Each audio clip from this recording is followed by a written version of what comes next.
Okay, so this is a cover letter workshop. Today we're going to talk about cover letters, and some people sent over also copies of their cover letters, and we'll go through those. If you haven't sent over a cover letter yet, and we have time, you can send it to Jared. Let me just give you a BCG search, I believe is his email.com, or jared@er.org, and he can forward them to me during this meeting if we have time to review your cover letters. Last week we went over, what did we go over? Last week we went over resumes, and so this week we're going over cover letters. And this is always a fun thing to go over, and we'll look at everyone's cover letter who sent them over. Now, there's a couple things I wanted to go over with before we start really talking about each individual cover letter. And really what we're going to talk about today are some of the things that are most important when you're doing a cover letter for an employer. And right before I came into the studio to do this presentation, I was thinking about all the schools I've gotten into, the jobs I've gotten, and really all the things that have happened to me in my career and life. And in most instances, I was not always the best candidate for the things that I was trying to do.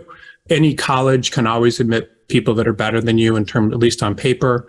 Any school, any employer can usually find better people. And because there's so many people out there for everything you're trying to do, you're usually, in most cases, not going to be the best candidate for whatever you're trying to do. And it's just important to understand. So the one thing that you really have to offer that a lot of people don't have to offer are your ability to make connections with people. And I was thinking in one of the last presentations I did on cover letters, I was talking about all the recruiters that we've ever hired at BCG Attorney Search. And it's a lot. It's probably hundreds and in our history. And the majority of them were people that were hired through someone that knew someone, and they came in that way. And also the majority of employees. At one point, I was working in an office with a lot of people, like over 100. And the majority of those people that were working there came through knowing people. Your ability in a cover letter to make a connection with people is extremely important. And you have to figure out a way to do that, because you're not always going to be, in most cases, won't be the best applicant. Now, people will take a look at your resume and bring you in based on that. And that happens all the time. And people get hired based on their resume, but the cover letter, when the cover letter is done well and makes a connection, it's hugely important. And there's so many things that you can do in your cover letter to make a connection with employers. And most cover letters, by the way, are just very generic. The ones we'll look at today, I haven't taken a look at all of them before, but most cover letters are very generic. They basically talk about you. They say you're available for an interview. You have references available on request and all this kind of stuff. And that doesn't really do anything for you. What does do something for you is your ability to make a connection with the employer.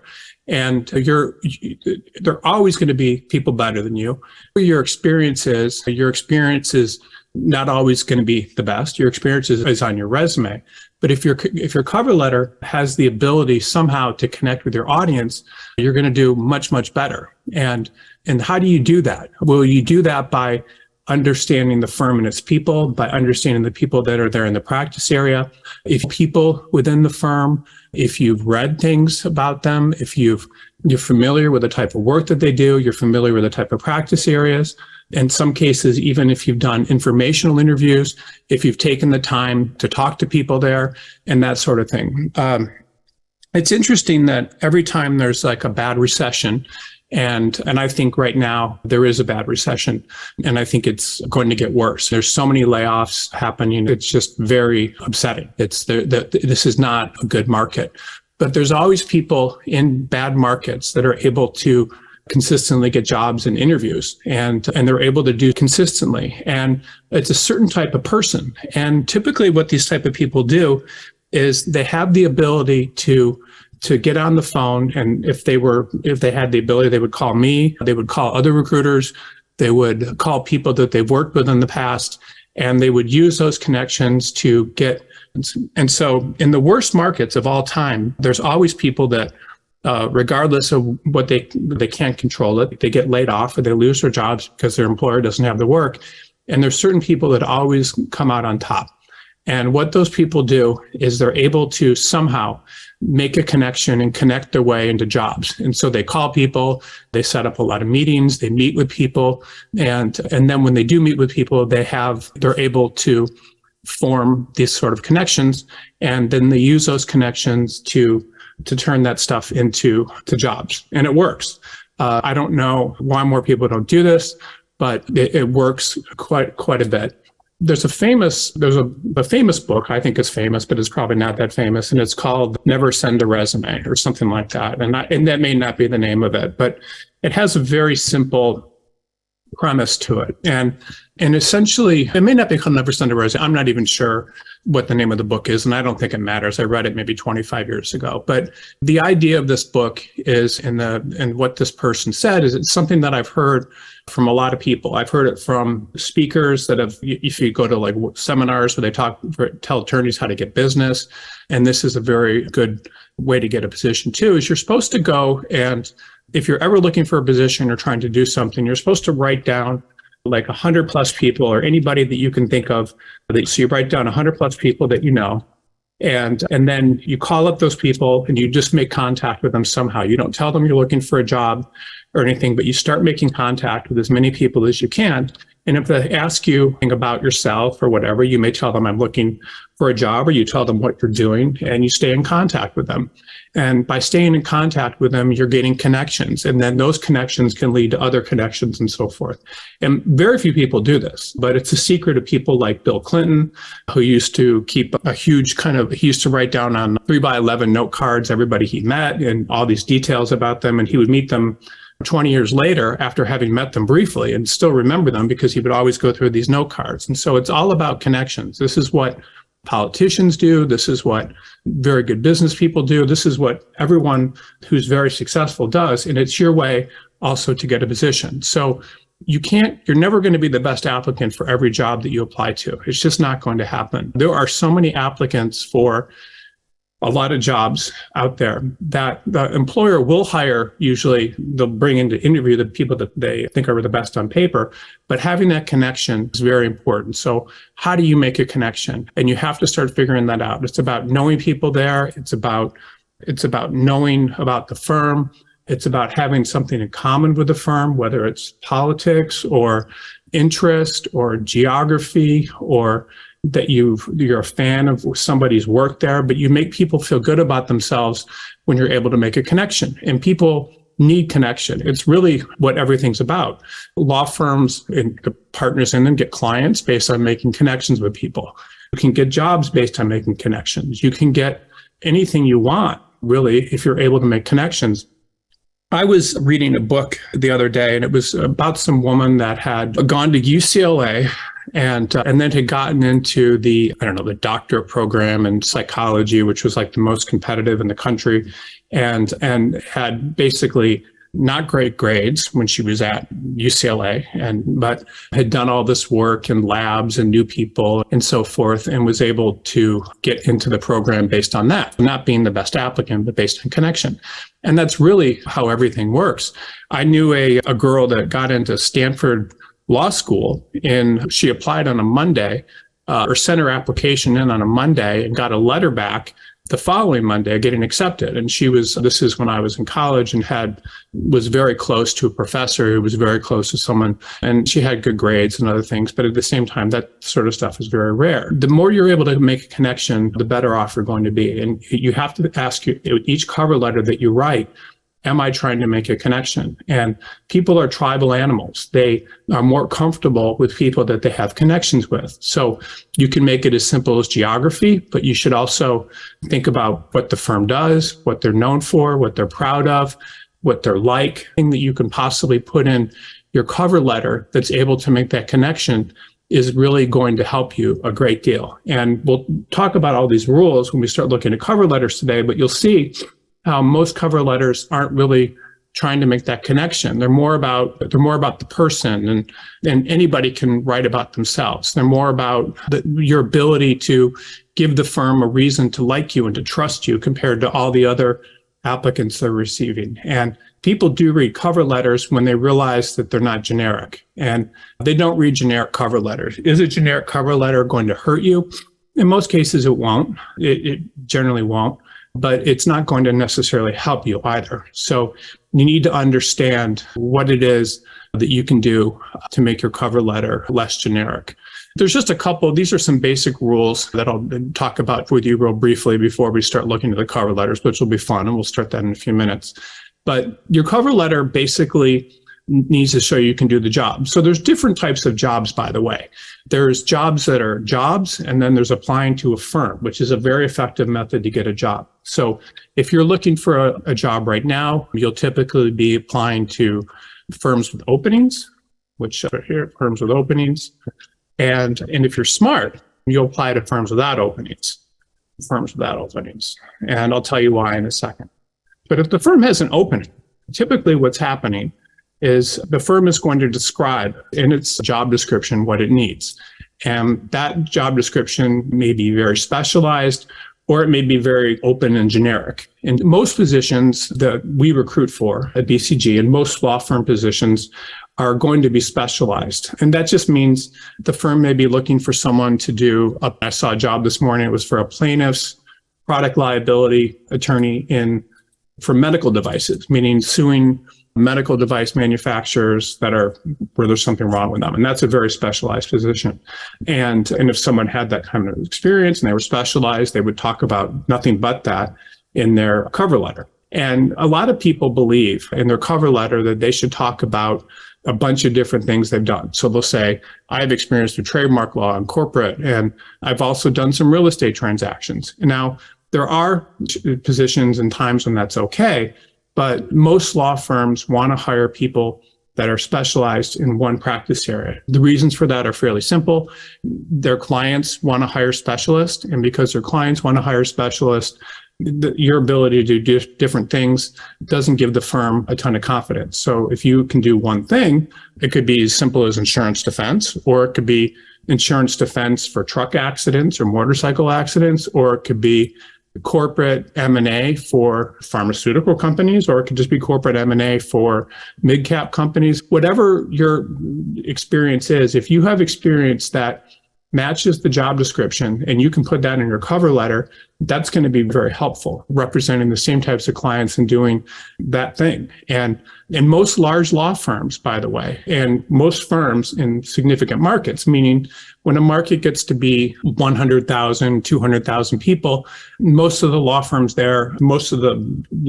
have several people in them are going to want specialists. Now, law firms in smaller markets, and it's just important to understand. So you have law firms in small markets and law firms in large markets, and firms almost always want specialists. And they want specialists just because in those markets, their clients are going to pay higher billing rates for people that are experienced doing one thing. So the idea is that if you do nothing but one type of work, patent prosecution for companies manufacturing new drugs with some type of drug, the law firm can charge much higher rates for your expertise because you don't have to learn on the job, and the clients will know that. Most large law firms want specialists. So your cover letter needs to talk about how you're a specialist in whatever the job is. And so your cover letter should match what the job's seeking and talk about your experience doing that as well. So that's one thing to understand if there's an opening.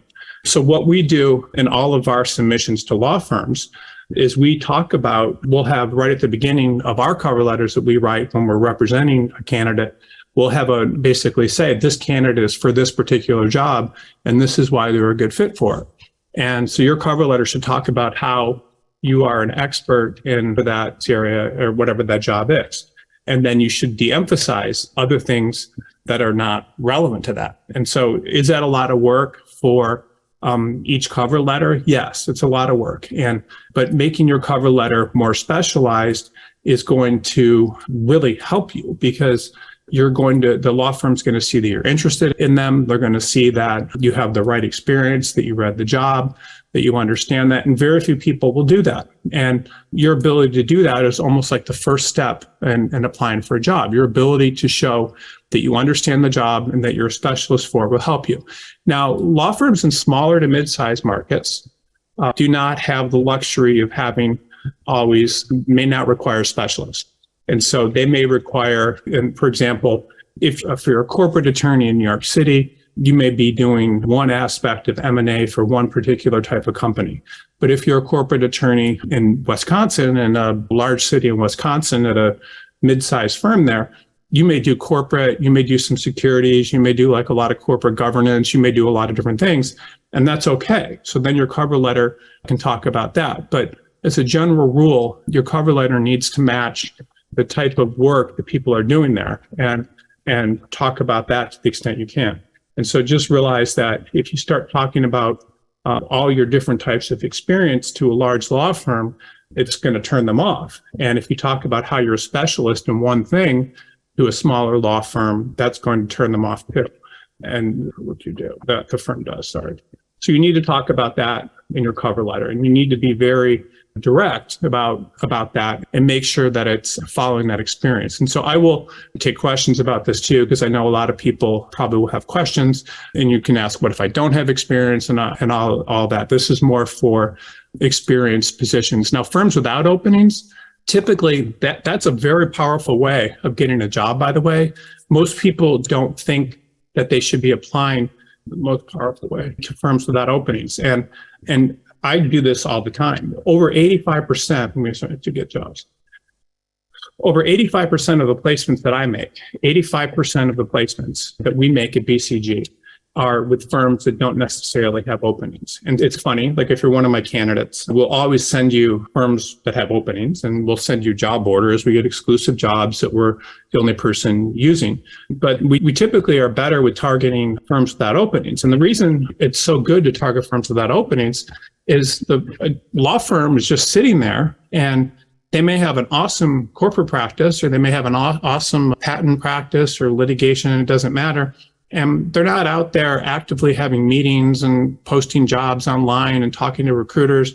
They're just sitting around. And then if someone shows up that looks really good, you're the only applicant. And especially if you write them saying, I'm very interested in this practice that you have. I'd love to talk to you more about it, or maybe consider, is it something I can maybe talk to you about now or in the future? These sorts of inquiries into firms are hugely helpful. On Law Crossing, we have something called the Law Crossing Archives, which basically no one uses. Again, it's the most powerful aspect of the site, I think. And we have it at BCG, where we track every opening that a firm or company or whatever has ever had. And what's very effective is saying, hey, 2 years ago, you were looking for this type of person. You might want to, would you be willing to consider me for this, now? And firms love that.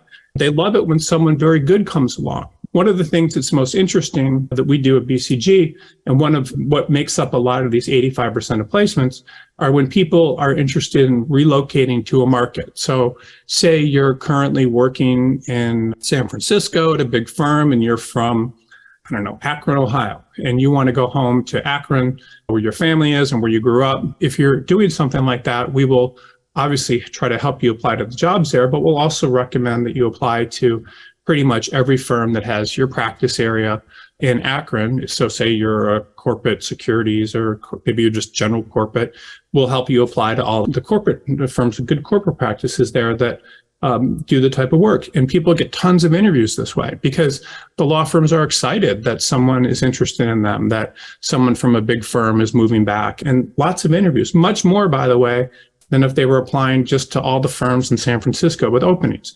So when you apply to firms without openings that have very strong practice areas and do this sort of work, it can get people's attention, and is a very smart thing to do, and just something that I recommend everybody do. And then targeting firms saying, I'm only applying to a few corporate practices in Akron because there's not a lot of firms that I think would do the type of work, but I'd really like to talk to you and have an opportunity because I'm moving home. Firms go crazy about that, and it's a very good way to get a job. It's something, by the way, that when we work with people at BCG, a lot of people are afraid of applying to firms without openings, but it's actually often the smartest thing you can do, especially if your cover letter's focused, because firms without openings, you're the only applicant. Just think about how smart that is. Being the only applicant for a job and then expressing interest in the firm and somehow making connection with that firm is great. And one of the reasons firms without openings works, and when people are moving home, it works very well, is because what happens is you're making a connection. I'm from Akron. I want to be in Akron. It seems much better to me than living in San Francisco. I'm sick of the crime. I want to be in a safe, whatever the reason is.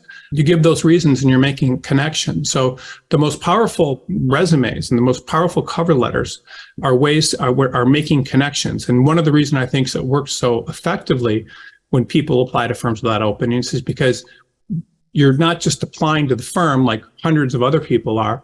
You're applying saying there's something special about you that really makes me want to be part of your firm.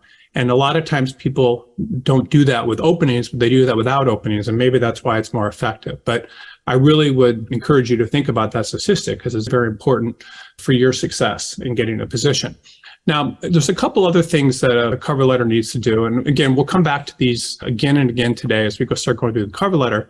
But your cover letter also needs to show that you can be managed. And essentially what this means is that you need to show the law firm that you're someone that essentially that will follow orders and do things the way they want done, and it's not all about you. A lot of times people will write cover letters and they'll say, I did this, I had this honor, I did this, I was part of this group, I did this, and I did this, and all you're doing when you do that is a lot of times turning firms off. And firms want to believe that you're someone that can be hired, that is very enthusiastic about your practice area, about them, and then will commit to working for them and doing the best you can. A lot of times when people write cover letters, what they do is they sit down and they decide they need to write an essay about how great they are. And I've seen cover letters go on for 2 or 3 pages. Now, I'll tell you that this is something that I was actually guilty of when I was in law school, is writing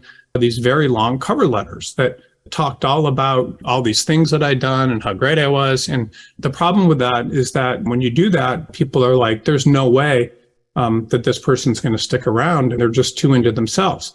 And other people do things like they talk about things that are completely irrelevant to what the law firm needs. So I've seen a lot of cover letters where people they start off and they talk for 2 paragraphs about pro bono work that they've done while they're employed with a large law firm, which there's nothing wrong with doing pro bono work, but you should be talking about the type of work you do for the law firms and their clients.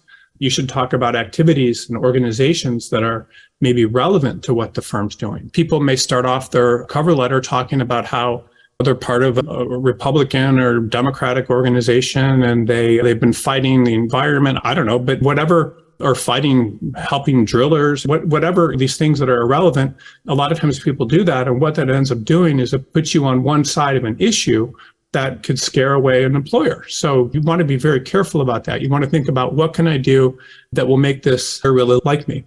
And think about the difference between soldiers and generals. And this is an example that I always try to give. You want to appear like a soldier. You want to appear like someone that is going to give work to do, that will do the job that they're hired to do, that will do the absolute best that they can, that will follow orders, and that will support the firm. And most people, unfortunately, don't do that in their cover letters. They'll do the opposite. They'll just talk nothing about themselves. And again, that's probably okay to some extent because a lot of people do that. But if you don't do that, you're going to be much better off. And we'll talk about how to do that today as well. And then the other thing with cover letters is they need to be very clear and direct. And a lot of times people will write these long cover letters, and the cover letters will go into a lot of detail about things that are irrelevant. They'll talk about everything about this person, and sometimes they'll talk about their families and all these things. And your cover letter really is your writing sample, and it shows how are you going to marshal your skills stuff to make a good case to the jury, which is the person reading it. And it needs to show that you can write well. It needs to have no abbreviations. It shouldn't say more than you need to. And to the extent you do that, you're going to be much better off a writing sample. So as a writing sample, you're supposed to be an attorney. And as an attorney, you have to be able to convince someone and do so in a direct and quick way. And if you are boring to the person reading it, then it's not going to help you either. So you need to keep the person interested. You need to be short and direct and make a point. One of my most effective cover letters ever was the shortest cover letter I ever wrote. And it said something like, I want to be at the absolute best litigation firm in Los Angeles. I believe that you're it. Please let me come in and interview with you, something like that. That's all I wrote. And that had the ability of making the connection and also making the person who's very direct, very short. And when I wrote that, I remember getting a call from the head of the firm saying this is a great cover letter because you're making an immediate connection, flattering people. So you need to write clearly and directly. And am I saying that you should write a cover letter like that to every employer? No. But if you have something like that, you could say, I'm looking to work for the firm that has the best, this type of practice in the country. And there's no one better than you. It's the kind of place I could imagine being the rest of my career. That's going to really help you compared to the way that everyone else is writing cover letters. One example I wanted to give you about cover letters too, before we start reviewing them, is just imagine that you're a very competitive school, you're a very competitive law firm, or you're a very desirable person to be friends with or whatever. Everyone's going to have all sorts of ways of wanting to get in with you. And just wanting to get in with you is not enough. You need to be able to connect with that person somehow or that group. And if you can get in. For a long time, I was in this organization called HEAD, which is a technology entertainment. And it's a very hard organization to get into. It's like Mark Zuckerberg and all these people. Now, I was actually not in the core organization. I was in an offshoot of it. And I remember I wanted to get into the core organization. It's very hard because there's just, 1,200 people in it or something. It's just ridiculous how competitive it is. And I was talking to this girl that was one of the heads of the membership people. And I told her how much I wanted to join. She said, "Oh, you'll have no problem. People just have to know you and understand you first." And I remember that because that's really what all this stuff is about. Like, to the extent you have a connection, and I should have followed up with her, and I never did. And then the next year I didn't go to their events, but the point is that if you're able to make that connection with people, then that's very helpful. And just remember that everybody wants to work at these good employers, but very few people are willing to do what it takes to get there. And then this is the final one, and make the connection. This is the final one before we start reviewing all of your cover letters, is that your cover letter needs to show you're likely to work for the employer for the long term. And so what that means is no one wants to hire people that they don't believe are going to stick around. They just don't. It's not good for you.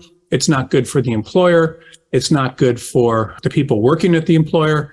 It's not good for your self-esteem. It's not good for their self-esteem.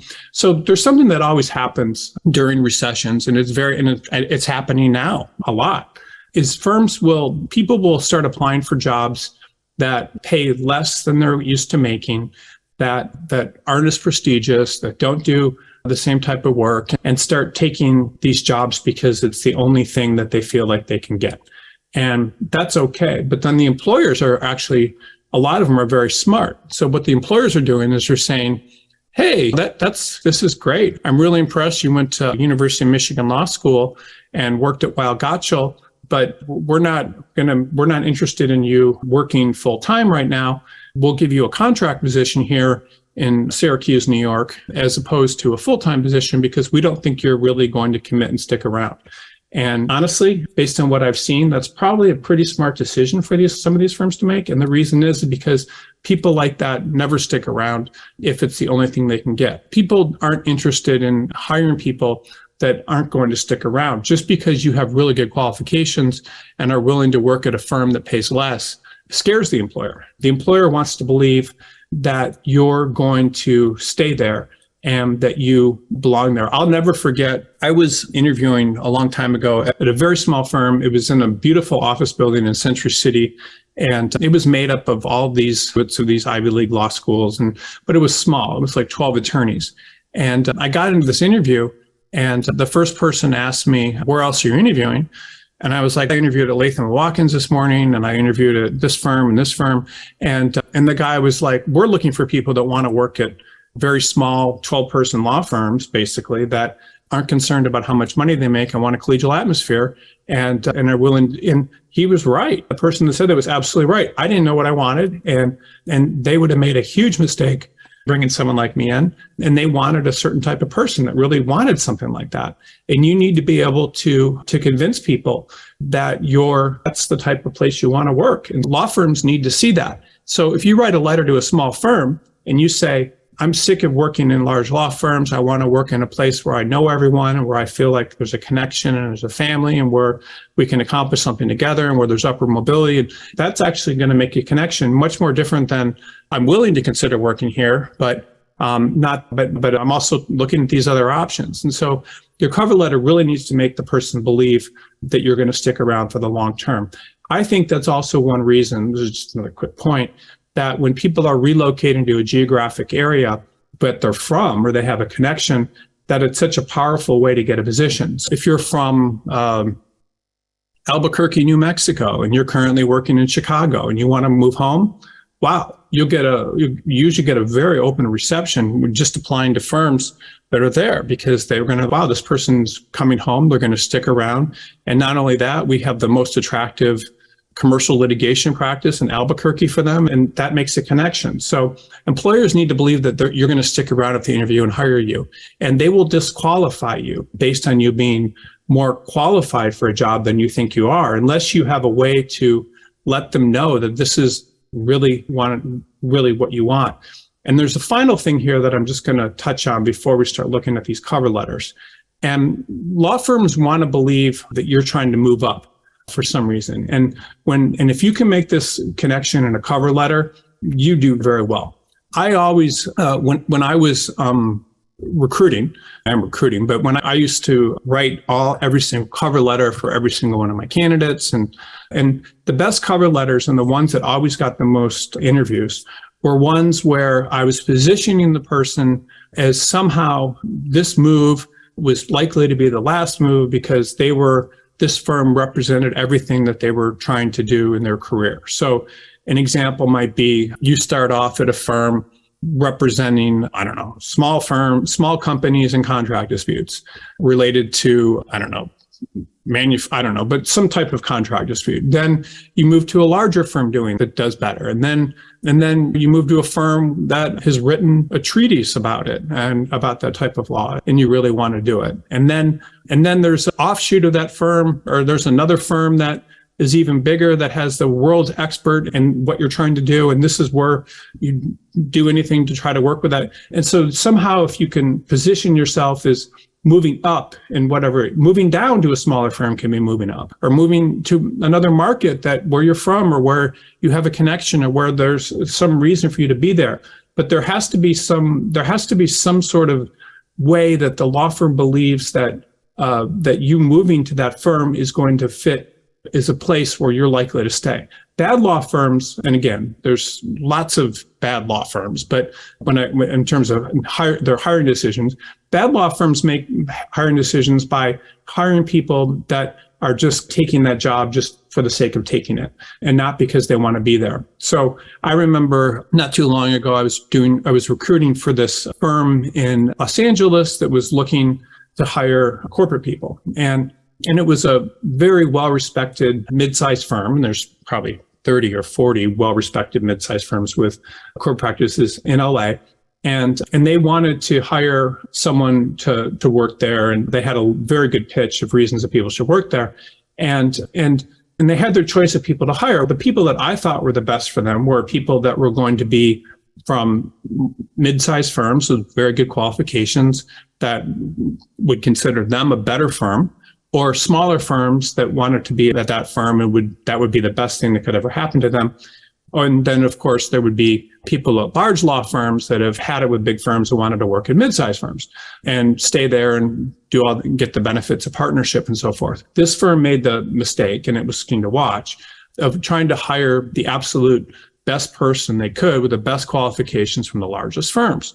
And so they went out and they hired, 2 or 3 people like that. They hired one from New York and another one from California, a big New York firm there. And so they hired 3 people like that. And those people were just settling. They weren't really people that wanted, and these hires didn't happen through me. The firm, I don't know where they got them. But the point is that they hired these people and none of those people stayed. And the law firm made a mistake. And the woman that's head of recruiting there, the recruiting coordinator, was very good. And the people that made the decisions about the hiring were the partners there. But a lot of times, if you hire people that are moving down or settling, it's not good. So law firms need to believe when you're applying to them that you're really doing the absolute best that you can, and you're applying to that firm because of something that firm offers that means something. And law firms make hiring mistakes all the time. But if the law firm doesn't believe that you're going to stick around, they're making a huge mistake. Let me real quick, I'm going to pull up the cover letters and we'll start doing that. This thing that I passed around, I will also, the slides I was sharing, I will also, let me just see here, give to everyone. Oops, I don't know, let me save, I have to save this document real quick because it looks like it's in read only. So 1 second. And where possible, we tried to take off of everyone cover letter workshop.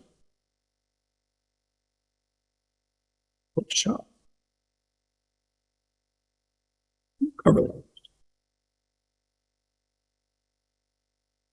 We tried to take off everyone's information. Okay, so let's go here to start sharing. Let me just open. Okay, so give me 1 second.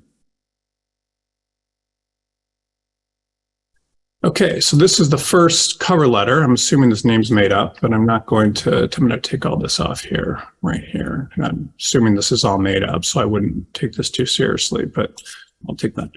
Okay, this person put their state bar number on their cover letter. I don't think that that's necessary. Just a couple things here. I would always recommend that everyone, when you're writing cover letters, you want to use Grammarly or some other type of program to review it. I think Grammarly is very good. I'm having this open just so you can see differences and things. There's one of the things is there's spacing. So people will do spacing different ways. Sometimes they'll have, you can see here, the inconsistent spacing is just what it's showing. You want to be very careful with that. You want to be very careful about some of these things you can see where there's longer words or things that are unnecessary. So you want to really be very direct in everything that you're writing so that people are really going in and everything is perfect in terms of grammar. And then you should even go through and look at ways to shorten it even more if it's possible, because you want to make everything as direct as possible. So this letter, what you saw here is that this person has done this line and everything at the top of here and formatting. In all of your cover letter formatting, I do recommend that you try to do whatever you can to remove, to do anything fancy with your formatting. Everything should be in one font. It should be you should just try to make sure you're very consistent with everything. Now here it says to whom it may concern.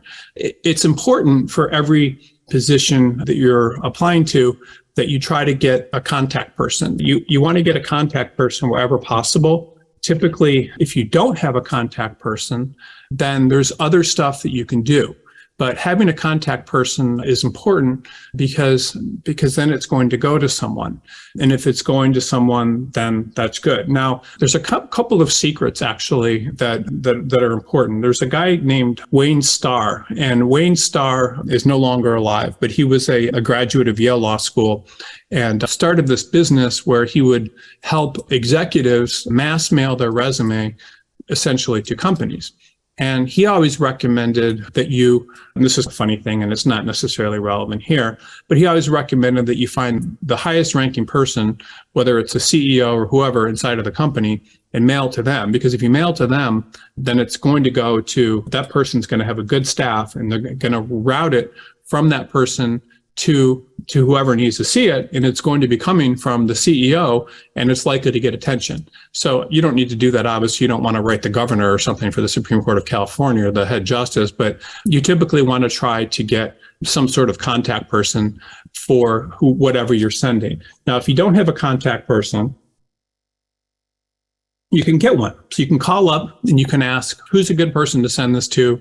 Who would you recommend sending this to? You could literally call up the court and say, where do these go? Who do I speak to? And I'm not sure, how you would do that here, but but you definitely should try to find a contact person wherever possible. If you don't have a contact person, a lot of times it's also very useful in your cover letter to address that you've called or whatever and tried. And if you call them and ask if there's someone I can send this to, then that's always much more useful. It's more likely to get to the right person. Okay, so let's take a look at this particular cover letter. I'm a current staff attorney contracting for Google's compliance team and a former judicial clerk for the Supreme Court of California attorney position, requesting consideration for Supreme Court position job ID on the Capitol Central staff. Okay. So there's a lot of problems with the opening here, and I'll talk a little bit about that in a second. Previously applied position. Further expertise in line return to the judiciary and eager for the opportunity to report that before the court in its process and management. Okay, so a lot of time this is good, where the person talked about how they used to work for the San Francisco Superior Court, which would be on the resume. But you have to always ask yourself when you're looking at a resume, what is it? How is this making a connection with anybody? Is this something that anyone's going to read? Are they going to understand any of what's written here? Is any of what's written here going to have something different than what is different? What can the person learn from reading this they can't learn from your resume? And so there's things I like here. I like that the person's saying about monitoring positions since my time at UCF. This actually, just this part right here is interesting, but the person says, and I've been monitoring positions with the court of my time and previously applied position in the central staff. This is interesting, but some of the things that the person's doing here that I don't like, and I'll just talk about them for a second, is talking about how you're a staff attorney, contracting, and all this sort of stuff. What's nice about this is the person, it sounds like this is a job for post-sentencing petitions and motions, which I guess is related to what they're doing, but I'm not really seeing how any of this is going to help the person really at all. If the person's applying for this job, sometimes it's useful just to say at the top something along the lines of application for this position, for position, whatever the position is. This helps people just file it away. If you're sending this thing to the Supreme Court of California, which is it's a huge paperwork issue. Imagine how much they're receiving there, sending an application for the position. This is just something that I'm recommending everyone do. If there's this sort of position, I would actually call the court. Courts are fun to call. I'm a litigator, so I'm used to calling courts. You can call the court, ask a bunch of questions, and figure out who's in charge of hiring for this, who's the person that's going to be hiring, who would I be working for? You just get as much information as you can. And then if you're able to actually write that person, then it's a game changer, because all you're doing here is just regurgitating your resume. So I think you need to be very careful about anything that regurgitates your resume. All I'm talking about here is addressing this somehow to someone where you can make a connection. And if this person really wants this job, which I actually believe they do, because there's all these things on their resume that are related and would make them a good fit for it. But if this person really wants this job, what they should do is call the court and try to talk to someone there and find out who's in charge of hiring, maybe what you can possibly do, and then have someone to write. Maybe you write one person and say, I spoke to such and such, and and you write it to that person, and they recommended that I send this to them, and I'm doing it this way. Just making that one contact can make a huge difference. And again, it's all about connection, and no one cares that most of the stuff no one cares about. Criminal law experience. So all this is related to stuff that's on your resume, so you can take that out as well. Instead of watching PBS, I would watch reruns of Legal Machine. Okay, that's interesting. After returns, backbone positions.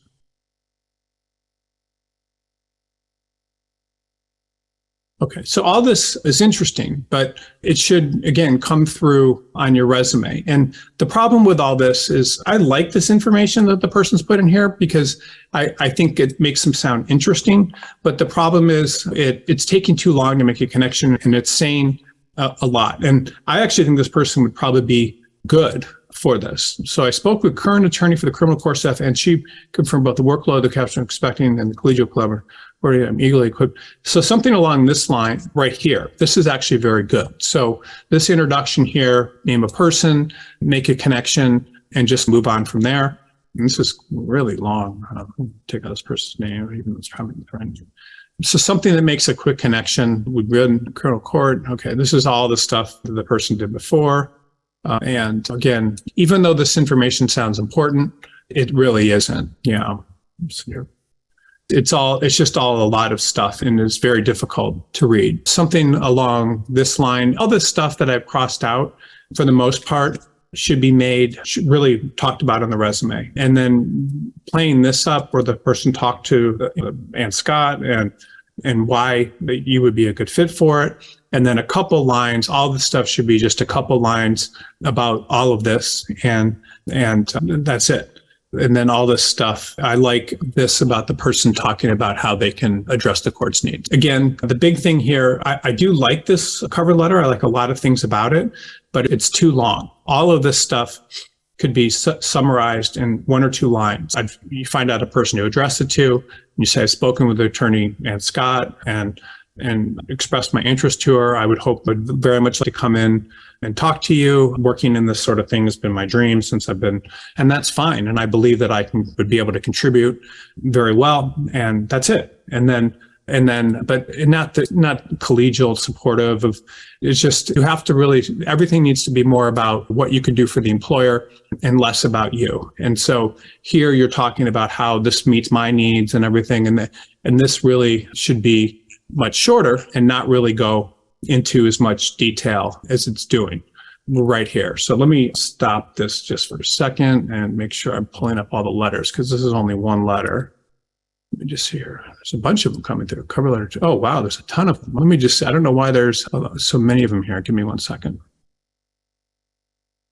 I don't know why. Give me 1 second. Okay. So here we go. And I'll keep opening these cover letters. Let me just make sure I'm editing. 1 second. Okay, just give me 1 second. Sorry, we have a bunch of cover letters, and I'm trying to make sure that I'm sharing them all. And I may have to take a break at some point and get through them, because a lot of them came over separately. Okay, let me see. Second. Sorry. Okay, so here we go. So these are more cover letters. Okay, let's see here. Okay, so dear hiring manager, I'm interested in the chief party officer position posted on your website. Appealing, I believe my 20 years of progressive experience. Okay, so this is okay, the way this person is introduced this. What I recommend for a lot of these cover letters, again, is not addressing things to a hiring manager. It's, you always want to do the extra work and find out who is really in charge of hiring. And then speak to someone inside the company or wherever you're applying,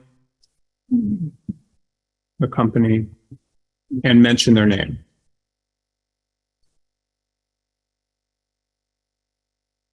Their name in the introduction, if possible. And then also, if possible, and again, I recognize a lot of people are sending out lots of applications, but anytime you're considering writing to a hiring manager to whom it may concern, that's always very risky. One thing that we do at BCG is firms will have hiring partners, they'll have recruiting coordinators, they'll have they'll have entire recruiting staffs, but wherever possible, as long as we don't get our hands slapped, we'll try to write to more than one person. So we may write to the hiring partner, we may write to the recruiting coordinator, and we'll try to contact as many people as we possibly can, because that just someone else might be interested. And so when you're applying for jobs, if you can find who's in charge and you can mention someone, that's going to make a connection. And so your ability to make any type of connection is extremely important. And so having a person to contact is huge. And I'll keep talking about that the whole day, but you really need to make sure that you always have the name of a person to contact. Okay, here the person saying, I'm interested. And then they're saying it's appealing. And I believe my 20 years of experience can make me a competitive candidate for this position. Really, one of the things that you need to make sure that everyone needs to make sure that when you're writing this sort of stuff is you're applying for a job, and really you're not telling people that it's appealing to you, that you have all this experience and it's competitive, then your experience is progressive. You want people to basically reach conclusions about you based on what they're seeing on your resume. And so your resume, most of the time, is going to make that point. What I would recommend doing is, again, shortening a lot of the stuff that you can see on here. Let's go through here. And then this person, I'm interested in your cover letter party or chief of party disposition posted on your website. So you would say here, just application for, and then right here, that. So you would just say chief of party, and you don't say it's from the website. That's all you need to say. And then what would be nice to start this, just to show you really how it would be done if you really wanted to really be most effective, it would be, dear Miss Jones or whoever, it was a pleasure connecting with you today, or connecting to you about the above position yesterday. As I believe that Paul Hubbard would I would love to speak to Paul Hubbard would love to speak to whoever the person is that's hiring Hubbard about the position, and believe I could help him.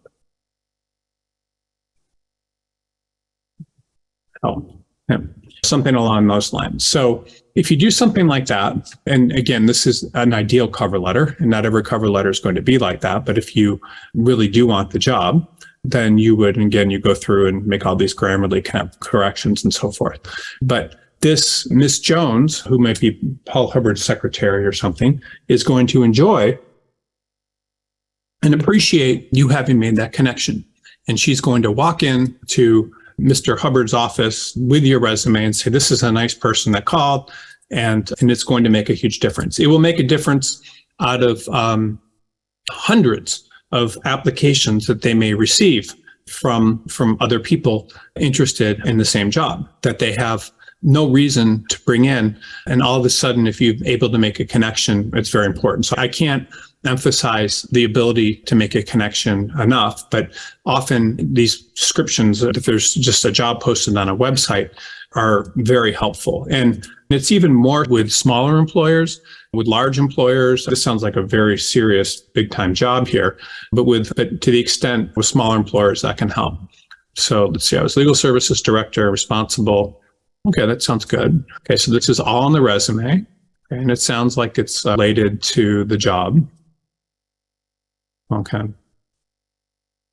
Okay, again, all of this is really stuff that's on the resume. It's all good. This is a very talented person.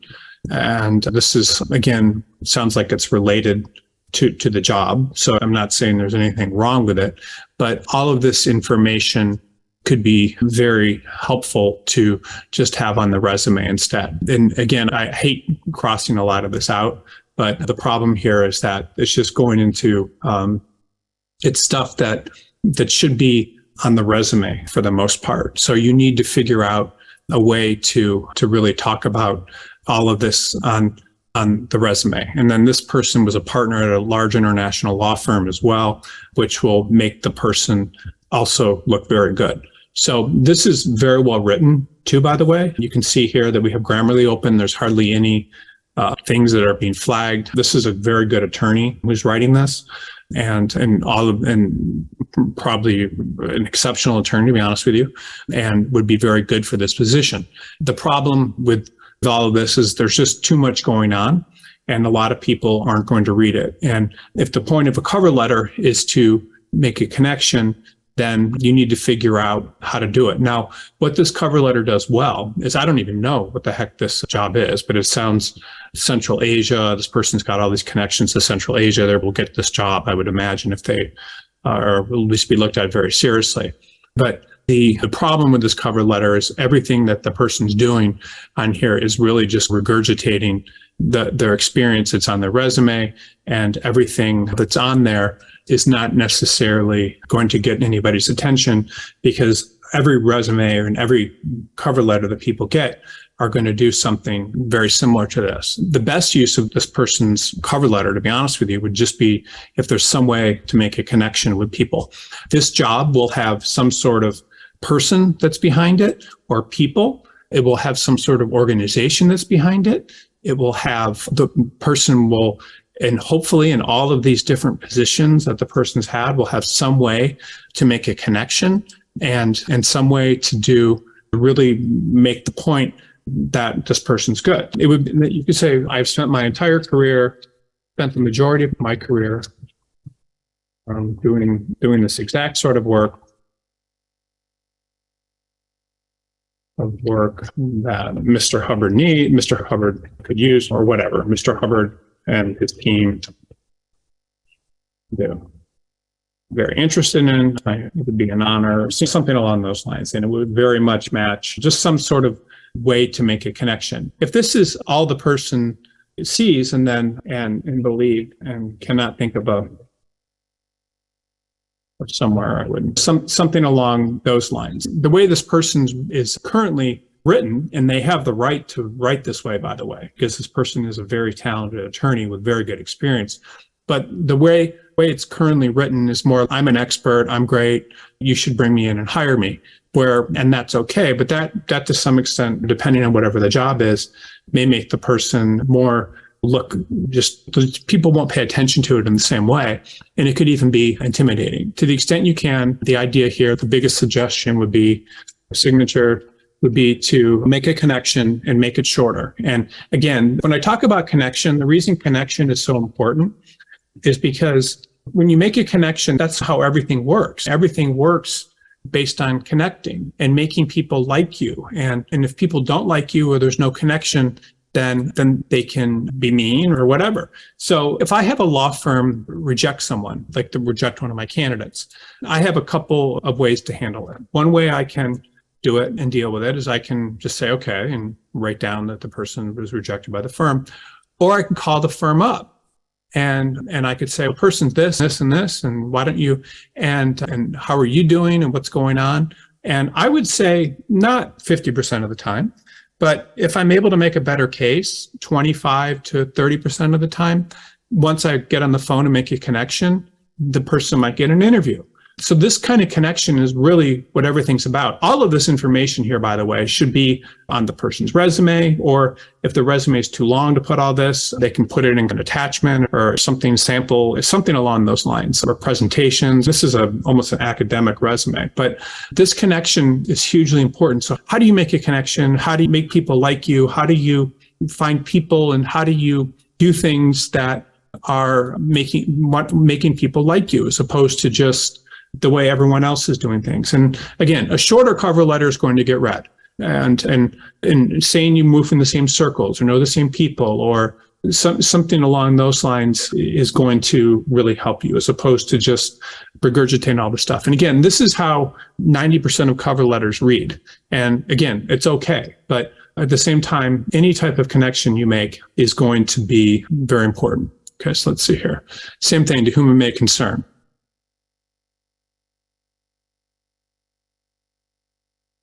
Okay. So I'm currently being sworn in and would like to present you my highly motivated application to become part of your team as a position such and such. Okay. I hope everyone sees that that's really unnecessary to say you're getting ready to be sworn in. Now you can see here this resume, how all this stuff's lighting up on the right in Grammarly. And then how when we looked at this person that was a partner in a major firm and all this stuff, and how nothing lit up. So that should give you an indication of how this sort of thing works. There was a couple other things I just wanted to point out real briefly with this resume and this cover letter before I move on to the next one, just because I don't want to beat up this person. But one of the things that I talked about earlier when we talked about kind of the rules is being able to manage people. So being manageable, managed. So it's funny, as part of my job, I talk to a lot of very high-ranking partners and law firms and things, and all day.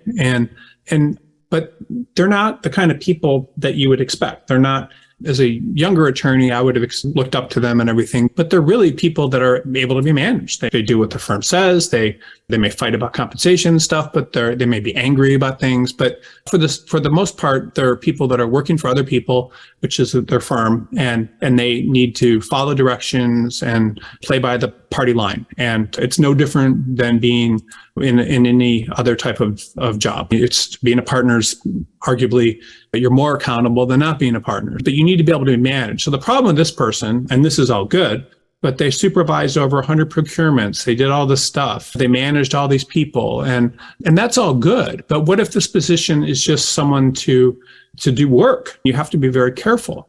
Then I was a partner, which probably the person that they're applying to do the job might not have been ever the type of person that could be a partner in a major law firm, and then maybe not the kind of person that's doing all these speeches and stuff. So you need to be very careful. You want to allow people to read into it and what this person's essentially saying, which is okay. But again, you're putting yourself on one side of the fence.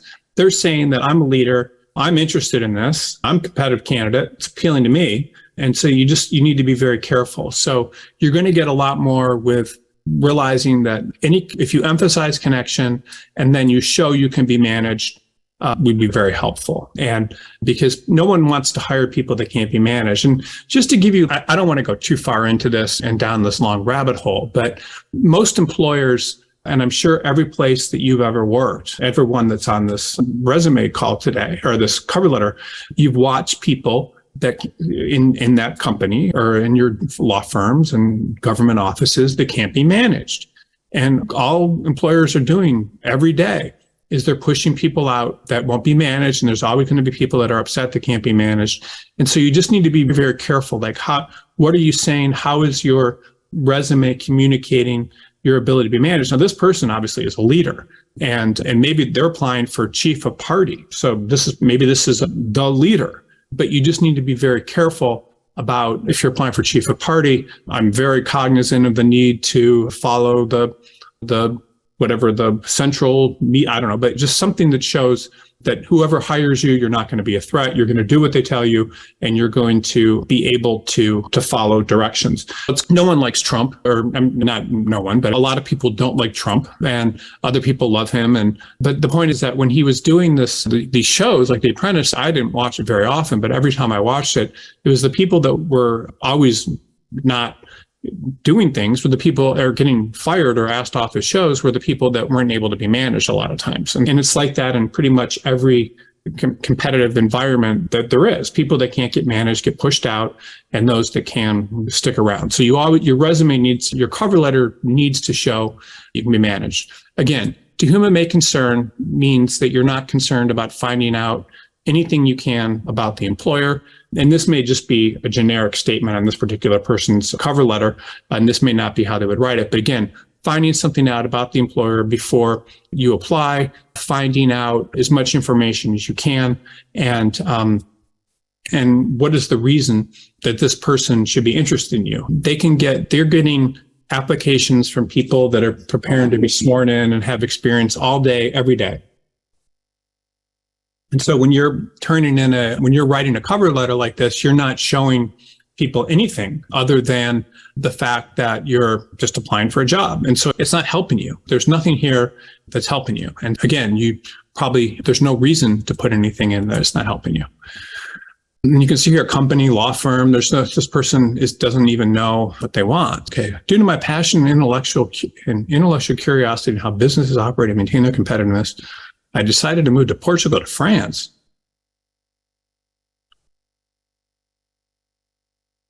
And currently with my law degree, I also obtained a degree in Spanish and American law. Later, I pursued a master's degree and major in accounting and tax. So I graduated in 2018. I was accepted to a top 45 university in the world, where I also graduated doing the legal master's degree, foundational knowledge in international tax law, international business litigation, negotiation techniques. Okay, I was selected by St. Louis University School of Law to receive a full scholarship to obtain an LLM in American law. During the LLM program, I perfected my knowledge in American business law. You perfected, okay. Legal American corporate governance law, civil procedure and contract. Okay, so we talked a little bit about in the beginning, but I want to go back to this rule. Let me see if I have person's cover letter rules. So your cover letter needs to show you can do the job. We talked about that. It needs to show you can be managed. We've talked a lot about that today. And then it also shows that you're likely to work for the employer for the long term. And it also shows you need to be able to write clearly and directly. We talked about that as well. The problem with this is, again, you can see all of these Grammarly issues here, and it's just like lighting up compared to this person from like a major law firm. Again, I'm putting this person as a good example. But this person, first they're saying, I'm just a new attorney. And then they're saying, I decided to move from Portugal to France. And so this person, then I've done all this, and the top 45 university of the world. I don't even think university would be capitalized. So there's just a bunch of problems here. And law firms want to hire people that can be managed and that are likely to do the job long term. And I've talked about this before, but I talk about this in most meetings, but law firms also do not like academics. And the reason they don't like academics is because when you're an attorney, you just need to be very direct and that's just the job. It's not about philosophizing and things. And so there's a real prejudice against LLMs. And I hate to say that. I'm sure there's a lot of LLMs on this call. I'm not, and there are reasons to get LLMs. Like you can go to get a health law LLM or a tax law, but there's also foreign LLMs that come to the United States. This looks like a foreign. I'm not criticizing. And you need to, the problem with that is if you're a foreign LLM, the law firm assumes that you're going to come over and you're not going to stick around. You're going to go back home or whatever. And so that scares them. And so that shows you're not likely to do the job long term. It's something you should be de-emphasizing. Most attorneys are not able to move from Portugal to France because of their interest in business. So there's nothing, and again, I apologize to this person, I'm not trying to be mean, but there's nothing in this that's helping this person. Talking about the top 45 university in the world, this law firm's probably like, what are you talking about? Half the people here went to top 5 law school. None of this is helping the person. Moving to different countries isn't helping the person. These degrees aren't helping the person. The law firm doesn't care about you. The only thing they care about, and again, this is another thing I did up here, which is fun. They care about what you have to offer. They care about if you're going to work hard. They care about if you can make them money. And again, you can see this is my writing. It's lighting up. So I'm not proud of this. This is someone else actually put this together for me. And these are the kind of things they care about. So the problem with this particular cover letter is all this stuff is you've basically taken your cover letter and you've talked yourself out of a job, because no one wants to hear that you're gallivanting across the world, you're learning all this different stuff, that you've done a business law, but also accounting and tax, and then, that you went to a top 45. You don't have to say that. It means everyone should know what it is, that you've got all these master's degrees. And this person, the problem with academics too, and again, I don't want to be critical of academics, but academics talk about things, they don't do things a lot of times. And again, there's nothing wrong with that. That's what they're paid to do. And that's what it is being an academic. But none of this stuff, this person's talking about mergers and tax law and business litigation. And how in the world, in negotiation techniques, how in the world is an employer supposed to figure out what to do with this person? This person, there's no focus, there's no reason in the world. Here's what I just want you to understand. And again, a lot of cover letters do this. So this is the reason I'm spending so much time on this. Spanish or American, not geographically committed, practice areas, full degrees that are not related,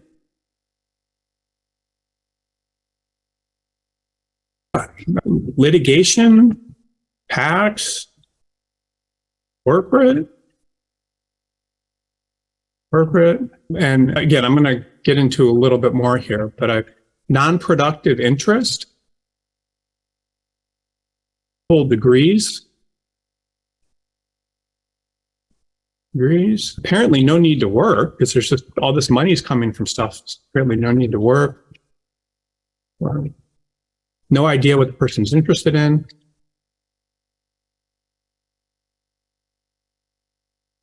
You can just go on and on. From another country, probably.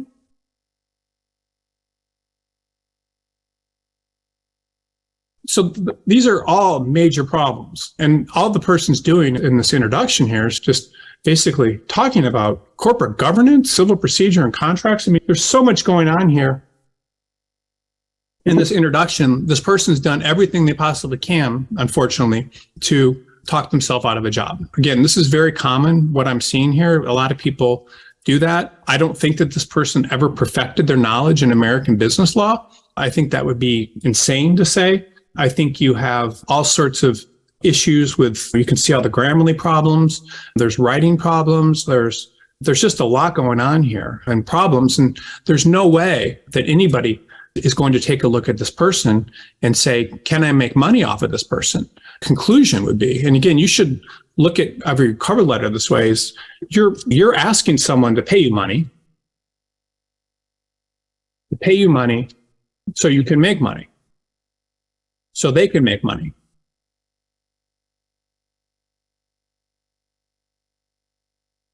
So they can make money. So you have to understand that, so they can make money. People want to hire people that make it easy for them to make money. For them to make money. And again, if you were to hire this person, I'm just telling everyone on the call, I hope you understand, this person thinks they're an expert in American business law and legal research and writing and corporate governance, civil procedure and mergers and acquisitions and all these different things. And meanwhile, they're not even proofreading this very carefully. So you could not make money off. This person would start getting these hard-hitting assignments and wouldn't like their clients. And no. Okay, so let's see the next paragraph.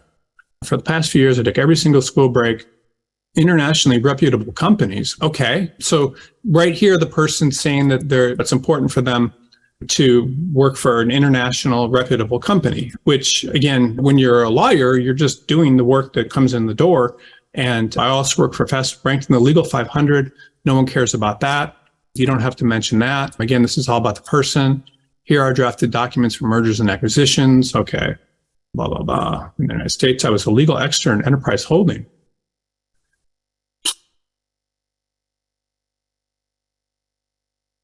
Okay, so look at how many jobs this person's had. I don't even know what's going on. Then now they're doing family and PI law in Clayton and refine their drafting skills.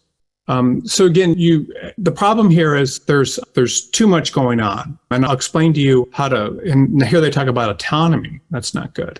So there's too much going on. And again, I talk to people about cover letters and resumes every day. And I've had instances where I've gotten cover letters like this and resumes and given them back to the person, and the same thing comes back. And here's the problem. And I'll just be completely honest with you. This person essentially has done a million different things. And again, I'm not trying to be mean to this person, but no law firm wants to hire someone that has done this many different things where there's no focus. No law firm, there's nothing consistent about any of this experience. There's none of this a law firm's going to take a look at this, and there's nothing they can do for this person because they don't know what the person wants to do. They don't know if they're going to stick around, and they're just telling you that. They're just basically, that's what they're telling you on the resume. So here's what I would do to this resume if I was this person and their cover letter. This is the job that they could get, and this is actually a good job. And I'm not poo-pooing any of this great experience this person's had, but as an international attorney that's moving all over the world, and now they're working in Clayton. I don't know where that is, but I'm assuming that's a small town somewhere.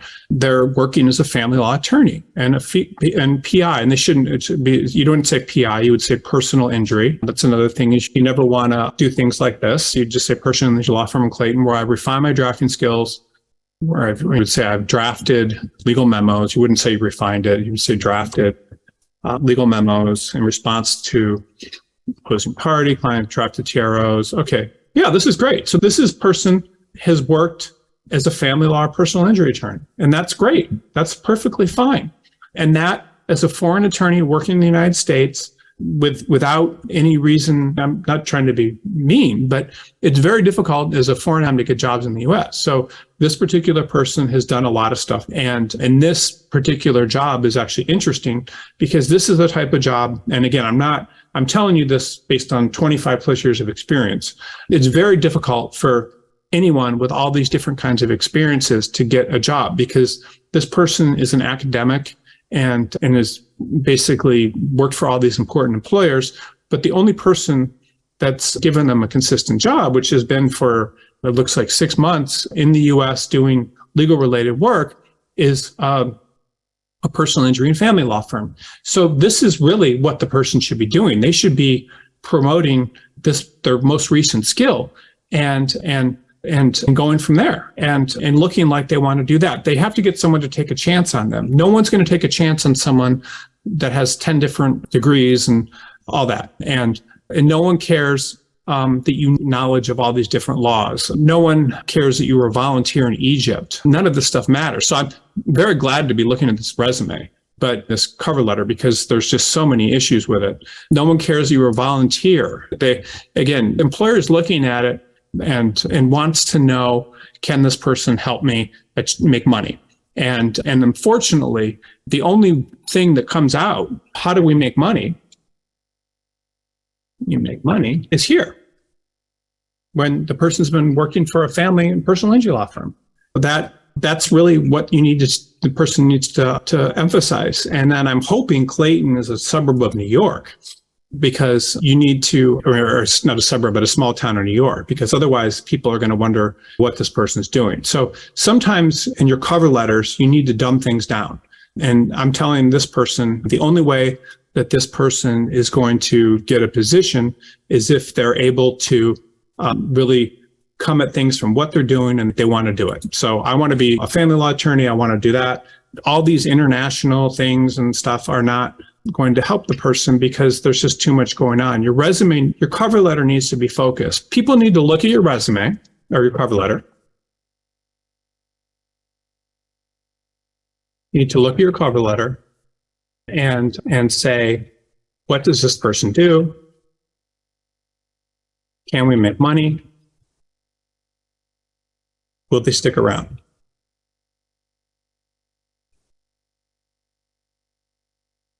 Can they be managed?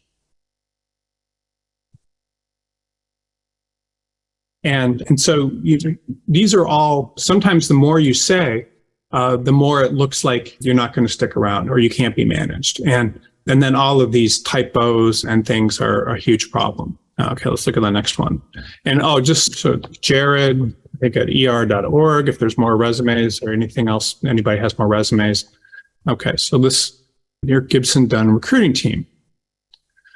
Okay, so again, here you would want to, if this is for Gibson Dunn, which is a great firm, you would want to figure out if there was someone that you could write directly or someone that you could have spoken to. Very few people will call up Gibson Dunn before, or any firm for that matter, before applying to them. But Gibson Dunn, very nice people, and it's an incredible law firm, has a great recruiting staff, would talk to you and tell you, just make it out to the recruiting team or make it out to this person, and that's it. So let's take a look at this. I'm excited to apply for a corporate M&A position.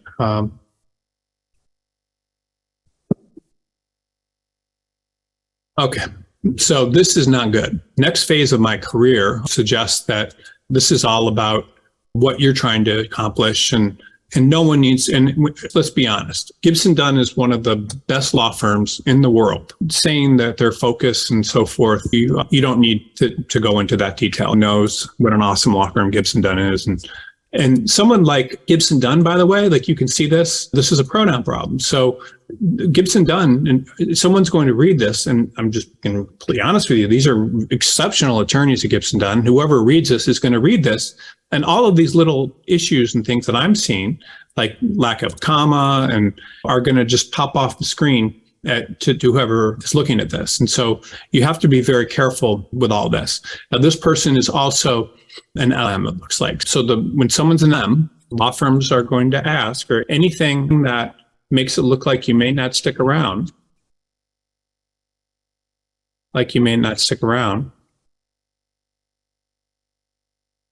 around scarce firms. Next phase of my career is saying may not do the job long term. So you need to work on that, because After graduating from law school, okay, so this is all on the resume. So anybody that reads this is going to know this. Line to the, sorry. Give me 1 second.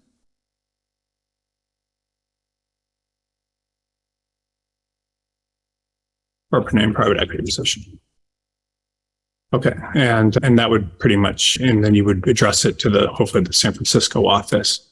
All this stuff, you don't need to tell people what it's about. You would, if there's any way to make any type of personal connection in this introduction, you should try to do. It's very important. After graduating from law school in 2019, okay, no one cares about that. This should all be on the resume. Okay, so this is interesting. So this person is drawing attention. They had a position made layoffs affecting the vast majority of my class, not the whole class, by the way, the vast majority. So that doesn't help you because that means that you were not selected. So, but I like that you say that you had a position at Gibson Dunn. I don't know if you worked there during the summer or Gunderson or what happened, but that is very useful that you may have had an offer.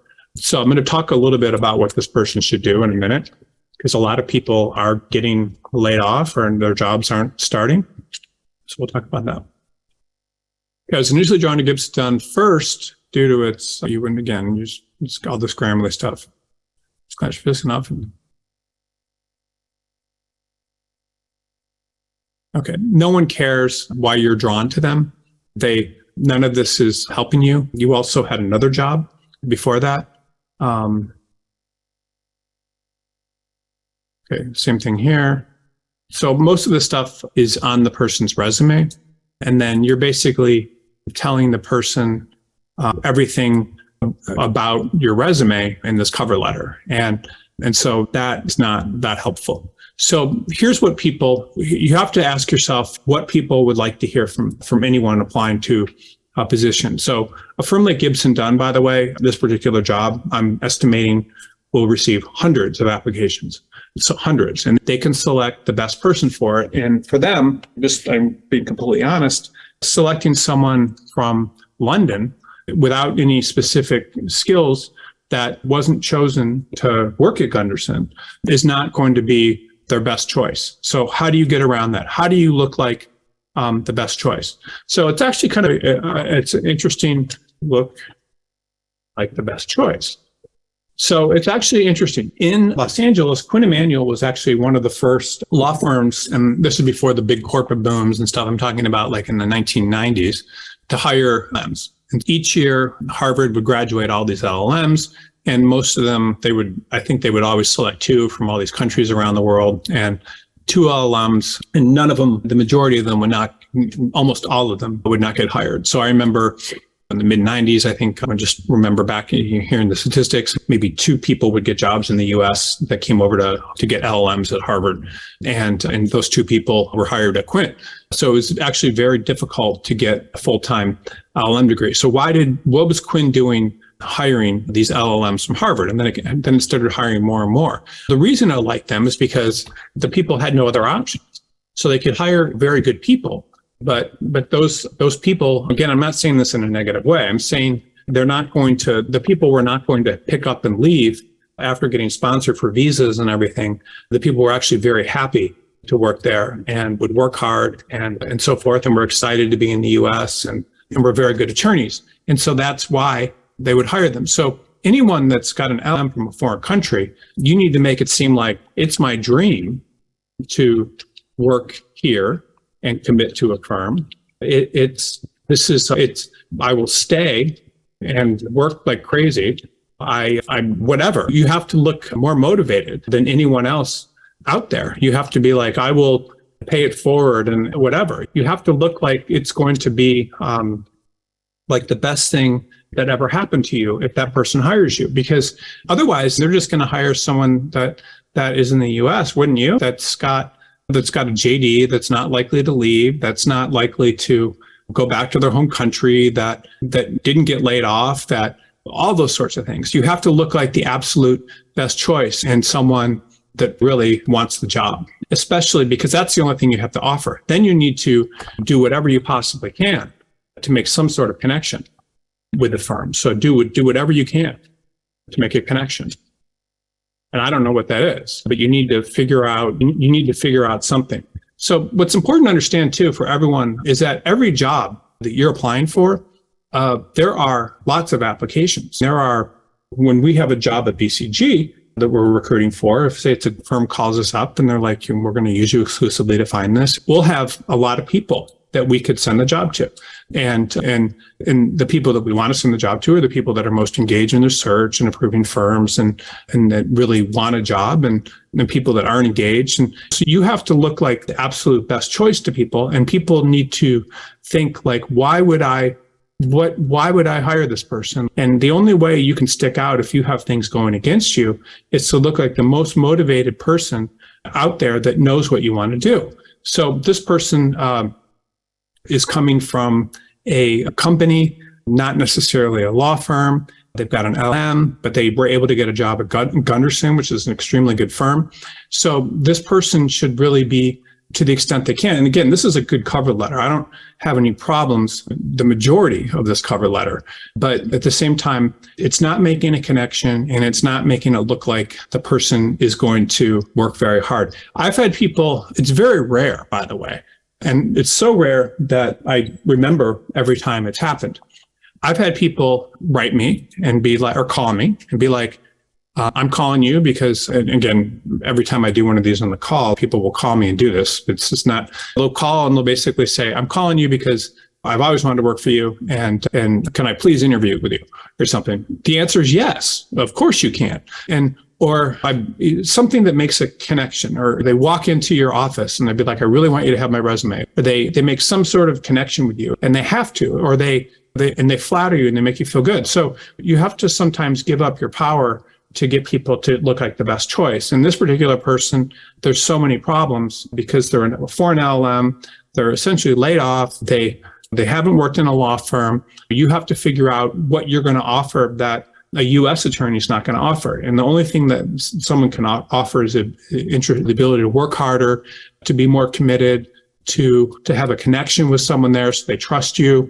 All those sorts of things make a huge difference. If you don't have that, then they're just going to hire someone else. They're going to hire a U.S. attorney who wasn't laid off, who went and has worked in a law firm. Just think about it. So you have to have something that makes you a better candidate. It's either working harder, wanting to work there, knowing people. All those sorts of things are hugely important, because if you don't do that, someone else is going to do it, and that's who they're going to hire. Again, this particular person, there's no connection, there's nothing, they've done all these things except family law and personal injury. If I was them, I would just apply for family law, personal injury law firms, or I would choose one. I would say I'm drawn to family law, I'm drawn to personal injury, and then work your way up. But no one's going to take up a chance on anybody that doesn't know what they want to do. Let's take a look at this one. We'll do the last one. This particular person, great resume, great cover letter, great. But the problem is their manageability. Let's see here. All right, let's go on to the last one. And then we do have more, but this is, let me see here. Okay, here. Okay, at least it was a person. I don't know what this means.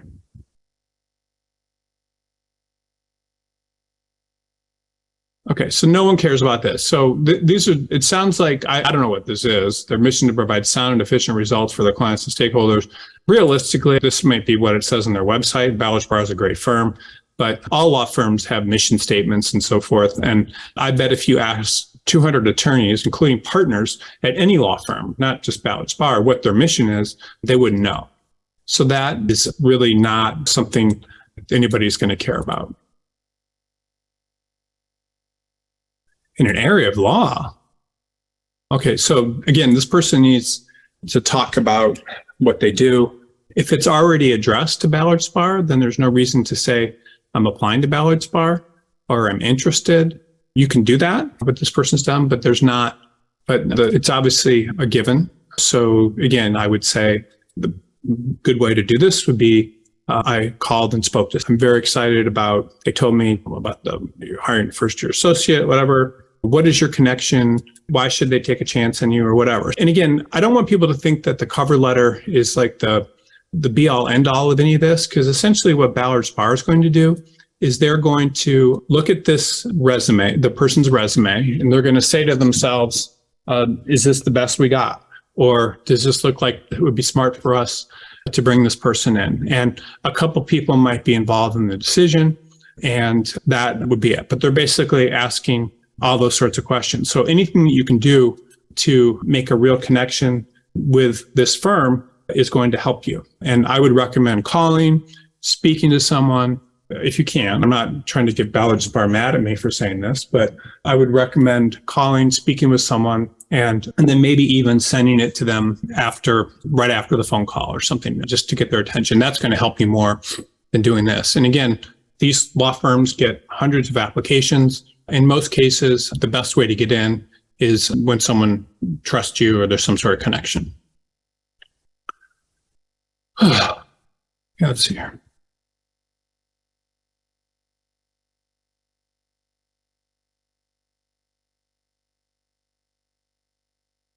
Okay, I don't know. These are all things that people learn. So there's nothing special about any of these qualifications really that aren't going to be on this person's resume. So it would be, of course, as a law clerk. It's funny though.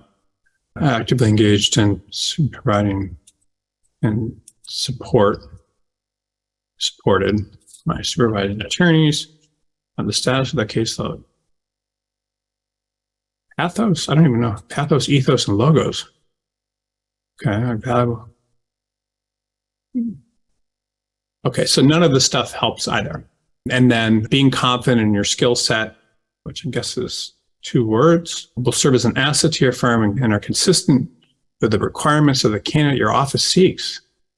Okay, so again, the big issue here is there's no connection. So I'll just go through this. There's no connection, which you need.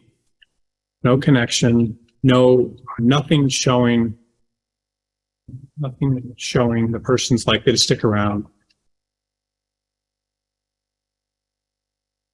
What this does do fairly well is it does show the person can be managed. But other than that, those are some of the issues. I don't know how many different ways to say it to everyone, but the ability to connect and make it look like you're going to work hard and that this employer is important to you, that is really, and then not to have information on your resume that detracts from anything is helpful. Because if your resume looks like, of all the resumes we looked at today, by the way, or cover letters, this one is the best. The reason it's the best is there's no typos, the person is a very good fit for this position. So you can see what they've done here is they've talked about all of the experiences they have that are relevant to this particular job that they have. This person may have done 1,000 different things, but they've made it all relevant. I would, for this person, recommend trying to get this in your resume as opposed to here, but it's still exceptional. And so this is a good resume for someone going into a leadership role, a good cover letter. But there's just a few things to be capable of. But your resume, your cover letter, just so everyone understands, should make it look like what you want to do. You know what you want to do, and then likely to stick around. And the first cover letter we looked at too was interesting. I don't know if everyone remembers it, but it was a cover letter of someone that was working in the court and wanted to go back to the court. And that was interesting. But you can say that sort of stuff in a lot fewer words many times than the person may have done here. So let me go back and see if there's any more cover letters. Just give me 1 second. 1 second. Okay, let me just see here. I think I've got them all. Okay, I'm pretty sure I got them all. So there were, unfortunately, not a ton of cover letters sent. So let me just make sure I have everything here. Okay, that's good. Yeah, and this was, just so everyone understands, this was the first cover letter. Let's see here. We did. So I will take a quick break, and then when I come back, we will go over any questions anyone has about today, and then I guess we'll go from there. So I will be back in 1 or 2 minutes, and then I will take questions. All right, so now we will go to the Q&A. I did want to just real briefly, there was one thing that I wanted to go over, and it was from, I think, the last cover letter workshop we did. And it looks like there's a lot of questions, which is great. We'll get to those. And again, if anybody else has a cover letter and you want to send in, we can also look at those. Yeah, so there's just a couple other points, how you can make employers money, save them time, and benefit them. And that's what, it's always important for you to understand, for everyone to understand that when you're applying for any type of job, what's going on is the employers is really asking themselves, can we make money from this person? How easy is it going to be for us to make money? That's what you would think too. Like people, there's certain people that it's hard to make money from, and there's other people that it's easy to make money from.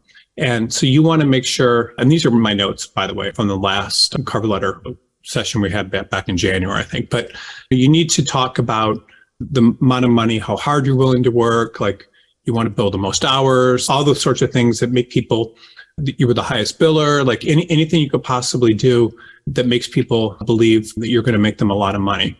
And then basically, and then let's see, and then how much money, and then what's the next one here? Yeah, and then sometimes you can mention different things that you may have done and good things that happen where you go, and then making the short cover letter short and so forth. So let me get to the questions. Let me see. Is there any possibility that you can share? I'll just go to these questions. And then let me just open up one other document here. Let me just see. Sorry, I'm just trying to find, 1 second. Here's the cover letter rules. Okay, this is not the document. Give me 1 second. I apologize. Oh, here we go. And I will send around these cover letter rules to everyone after as well. So cover letters for new grads. So the cover letters for new grads, again, need to do the same thing. You need to make a connection. The connections come through people, and you need to understand how do you do that.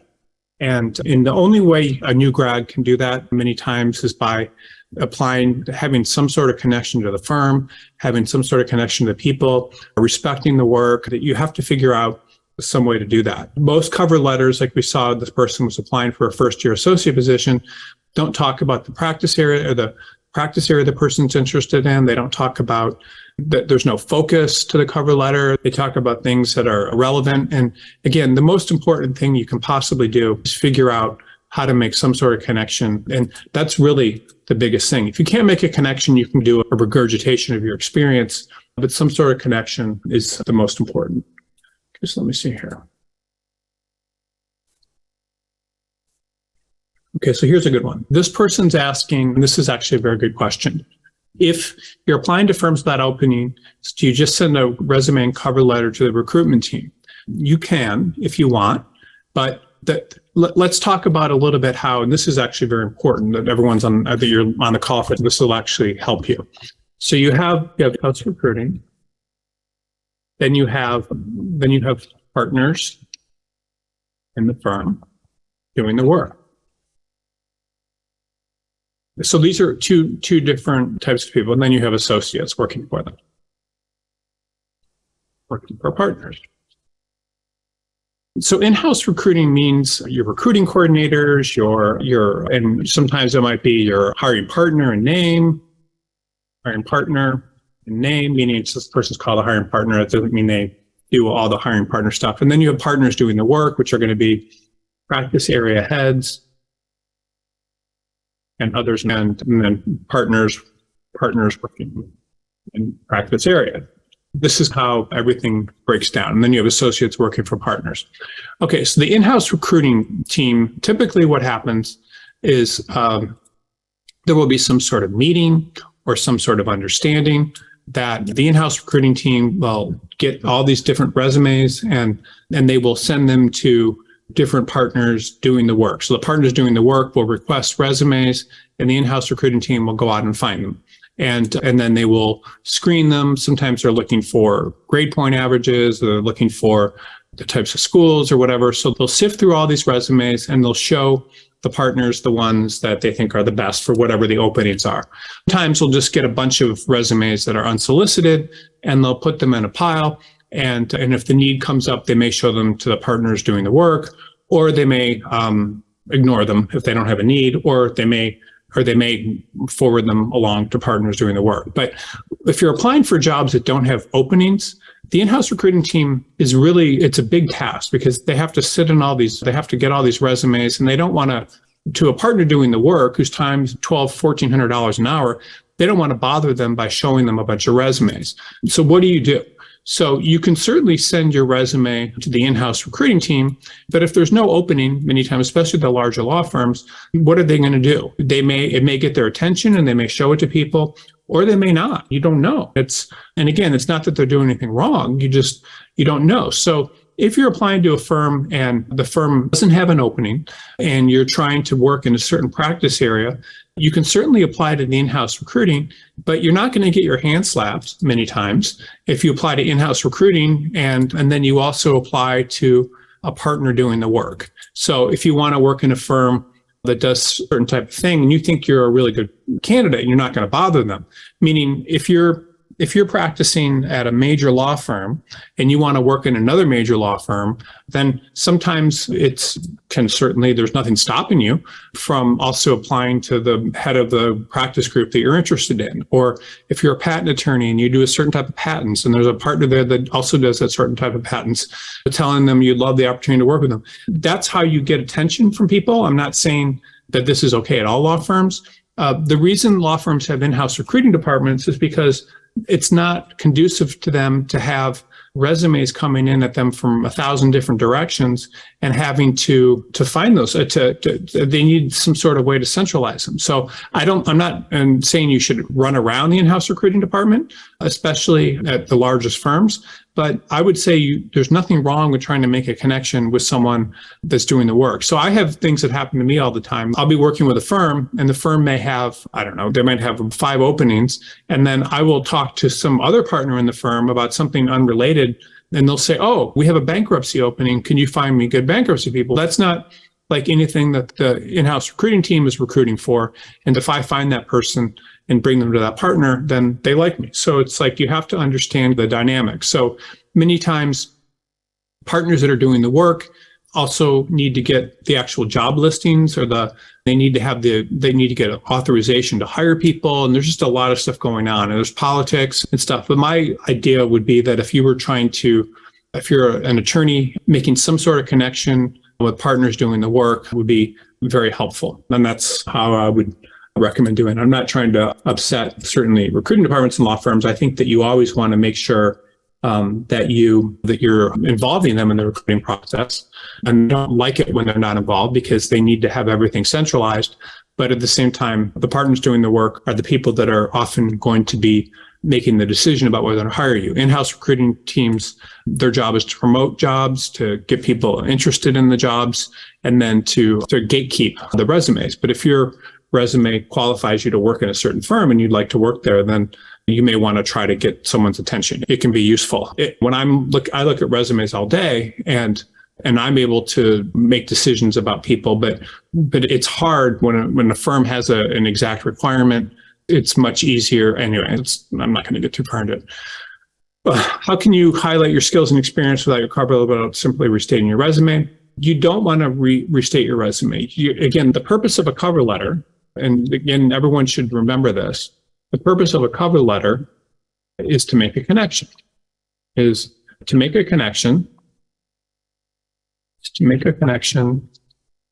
then to show all these things. You can do the job, you can be managed, that you can write clearly and directly, and that you're likely to stay for the long term. And none of this, by the way, needs to be that. You don't need to go into a lot of detail about this, but people need to walk away with that feeling. So how do you make a connection, and how do you show that you're going to commit?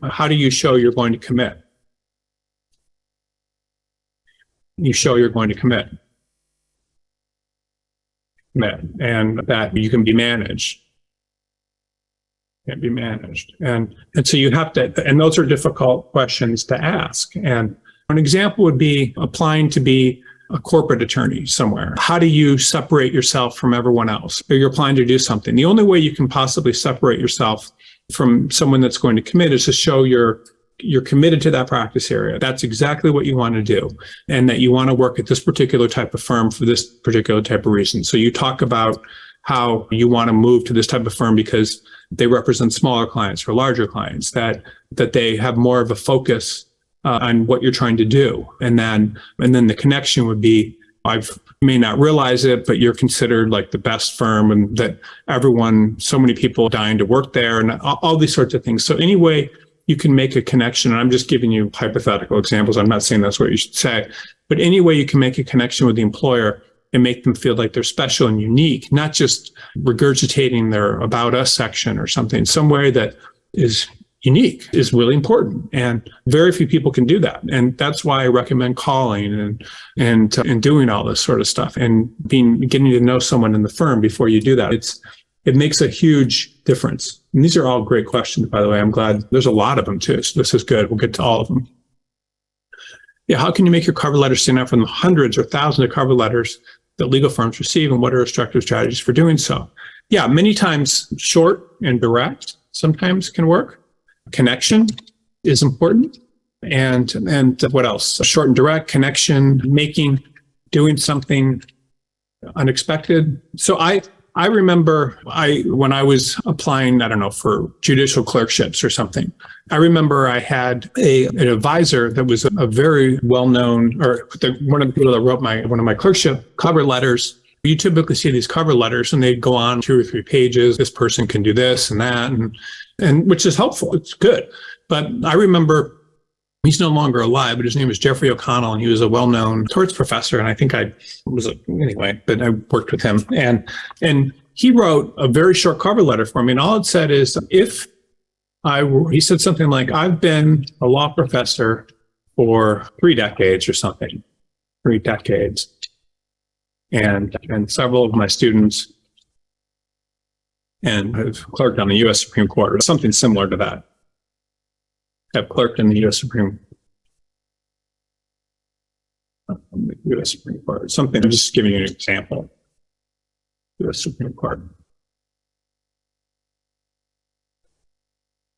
If I were you,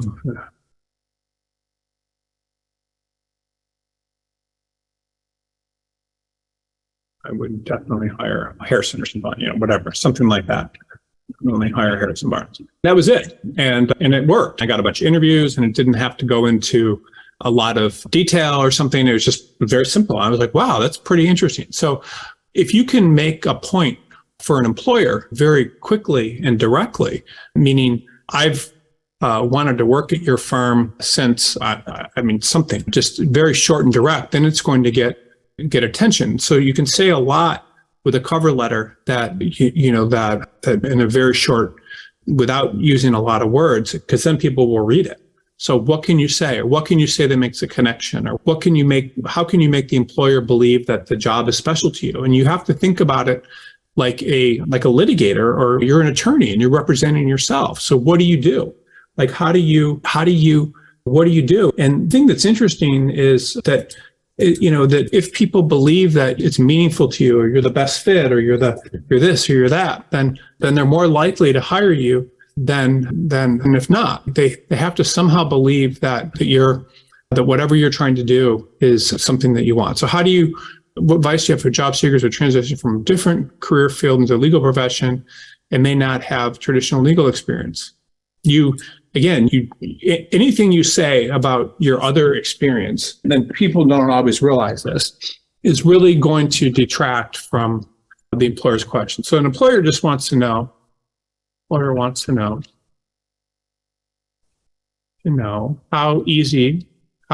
will this person make me money? That's all they want to know. Honestly, there's a lot they want to know. But they want to know, will this person make me money? And I hate to be so direct about that, and easily and for a long time. This is all they're asking. When an employer is looking at your resume, they're looking at your practice area. Is your practice area a match? Are you going to stick around? Are your qualifications similar to similar to what their clients need? So that means if it's a firm and they work for giant companies, then they're probably going to want you to have really good qualifications, meaning good experience at other firms or big schools or whatever. They're asking that. And then they're going to ask, does this person look committed? Person look like they will commit. And and look committed. How do they ask those questions, or how do they reach those conclusions? If you start talking about all this other stuff you've done, or all these other interests, or all these other degrees, then they're not going to think that you can make money. They're going to think that you're not going to stick around, that you're going to get interested in other things, and you're not going to, if you come out of different practice settings, different countries, all this stuff, that scares them. And they're just trying to make money. These are, again, the way to think about all this is if it's a court, you have to look at, like the earlier resume we looked at was someone from a court. I guess the question was, would they make me money easily? And the answer to that question, is a person going to take the job, and are they going to be easy to work with? And are they going to work hard? Are they going to stick around? Are they going to bill a lot of hours? Or do they have all these other things that they think are important? So they're really looking for people that can make money for them as easily as possible and for the longest period possible. It's interesting, when I was in law school, I did all the stuff like this, and I don't know, I was president of this organization and that, and very into all these activities. I wrote a book and all this stuff that had nothing to do essentially with working in a law firm. It just separated me. And I remember there were some firms I really wanted to work at. And I remember the people that got jobs from them, and I didn't get a job with them, and didn't have as good of grades, weren't as enthusiastic about, they were just plain, like more plain type people that weren't as interesting. But I never understood it when I was young. I was like, why would they hire this person and the reason is because they knew if they hired these people, they would sit down and they would work, and it'd be very easy to make money from them. And someone that hired me, I'd be like, I'm going to write a book. Or I got into the first law firm I worked at, and I decided I was going to also be a law professor. And then I was going to do this. And I was a litigator, but I decided to start bringing in corporate clients and doing that kind of work. And that's not what a law firm wants. They want people that are going to sit down and make money for them easily. And I'm not advising myself, but I'm telling you that the more focused and easy you look like to manage, and like you're going to stick around and you're not going to come up with all these other options, then those are the kind of people that the law firms want to hire. They don't want to hire people that are going to have a bunch of different interests and all this other stuff. And it's just, you have to be very careful. So if you're transitioning from a different career, there needs to be some sort of connection between the current career that you're doing and whatever the next career is that you want to do. So what does that mean? It means that if your last career was as an engineer and you want to go into the legal profession, hopefully you'll be doing something with patents or intellectual property. If your last career was in the healthcare industry and you're transitioning into law firms, hopefully your next career will have something to do with healthcare or medical malpractice or something. If your last career was in helping, or your last career field was, you want to try to get some sort of connection to the practice area or whatever you're applying to. Because if you don't have that, then people are going to believe that you're not going to stick around. So you need to make sure that career somehow connects. And a typical example would be someone that has formerly been a tax attorney or a tax accountant or something, and then they go to law school and they become a tax attorney, or someone that has been in, but the law firms want to believe that you're going to stick around. And the other thing too, that's not good, and one of the big things that people are always asking when they're looking at your previous jobs is they're asking, can this person be managed? And when they're asking that, and what they're really asking is they're asking, will this person, are they going to follow instructions? Are they going to respect me? Are they going to make me feel good about myself? Like I have, again, I'm not saying that this is important, but are they going to make me feel like I have power and like I can tell them what to do? Or are they going to believe, because they've been in other leadership roles in the past, that they're better than me and all that sort of thing? So law firms, any employer wants to believe that you can be managed. One of the earlier resumes we looked at today, which was a very good resume, the person was talking about how they managed 50 people and did this and were in charge of this country. Now that would have been these are very good statements if the job they're applying for is to do that. But if it's for working for someone else, then law firms no one's going to like that. It's going to scare them. So you just have to be very careful about all this stuff. Okay, let's see here. These are interesting questions. So let's see here. So the next one is, have you ever received a cover letter that was too long or too short and your recommendations for the ideal length? So the recommendations for the ideal length, so these are some things here that are typically in most cover letters right here. So I'll just put these down right here. Typical cover letter format. something along those lines, why you're applying, why you're interested, or these one and two are related, why you're committed, why you're compatible, and then, how to get in touch with you, I don't really think is necessary.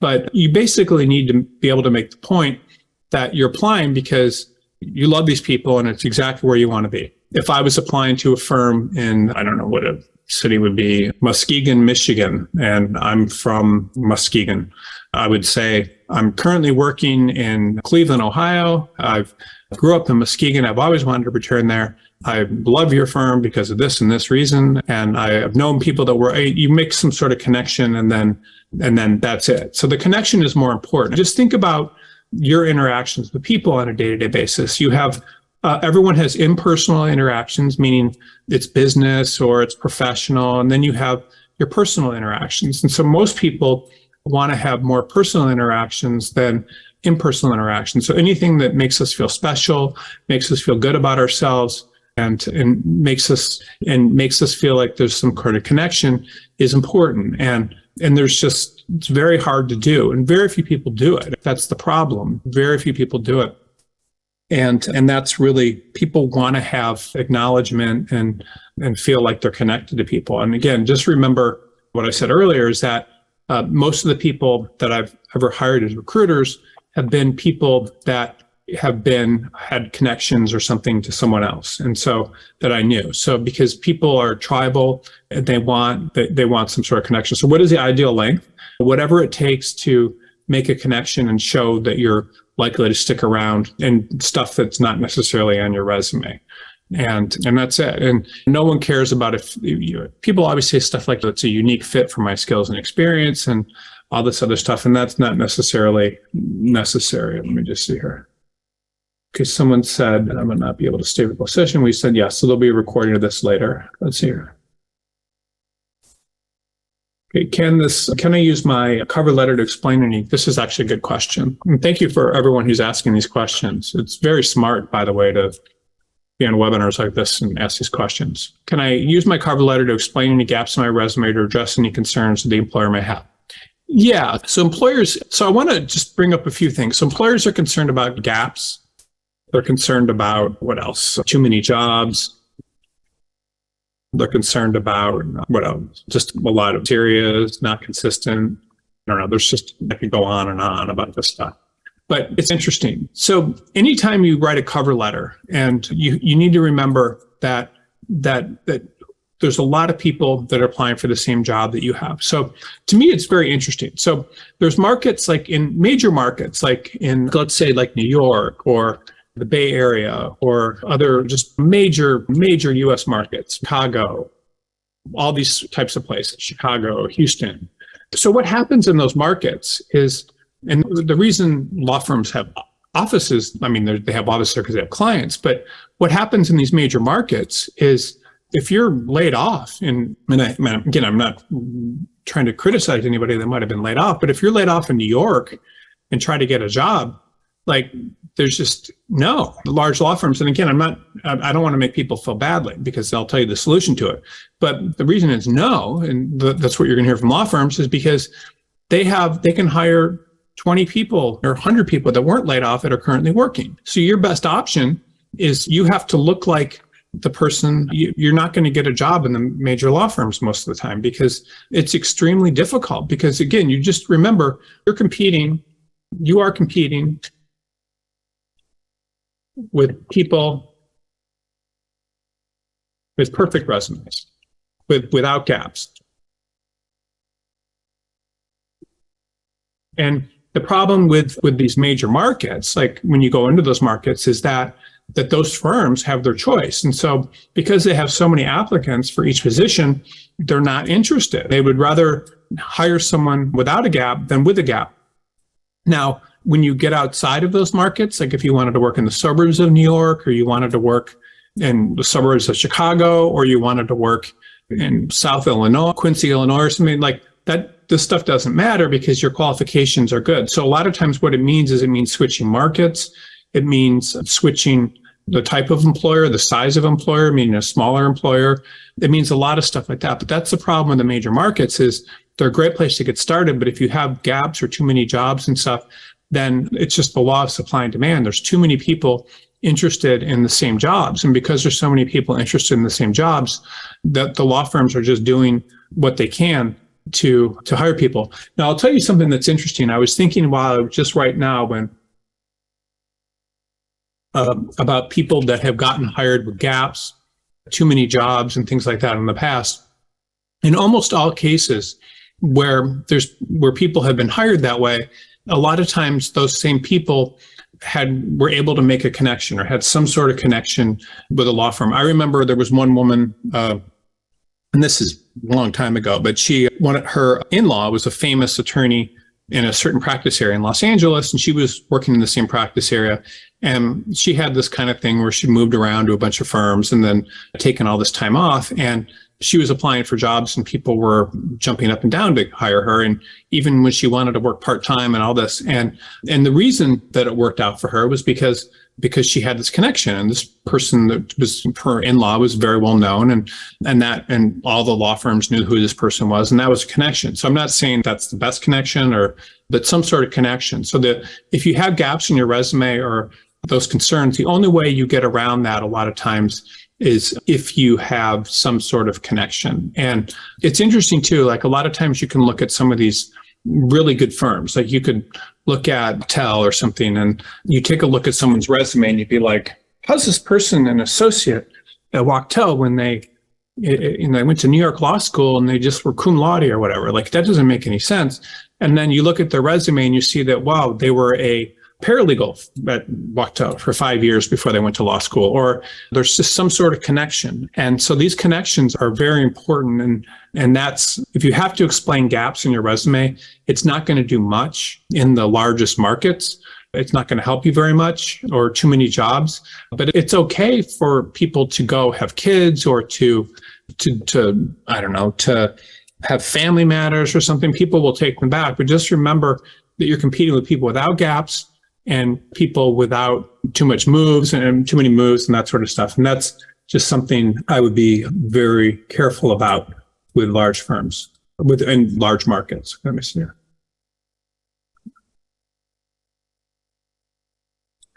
Okay, let me see here. So this question, next question. And I realize all this stuff is very difficult because there's so much at stake. It's trying to get a job, and and we have recruiters in our company that get very emotionally involved with trying to get people jobs. And so this is very serious. I know it's your life. And I contacted an HR agent via LinkedIn. They said, to whom I may concern. Do I include that in my cover letter? If so, how? Yeah, you would say, who's the HR person you contacted on LinkedIn? And you could do it that way. Sometimes you just have to write to whom it may concern. If you do write that, just remember that if there's no connection, it makes it really difficult, just very difficult. Like most jobs when we have jobs in our company, like we'll get so many applications, it's like loony. And so it's very difficult to sort through them and to sift through them and to decide who to interview. And it's just so much work. And it's so much easier if there's just some sort of connection or something, or you've spoken to someone, or someone's vouching for you.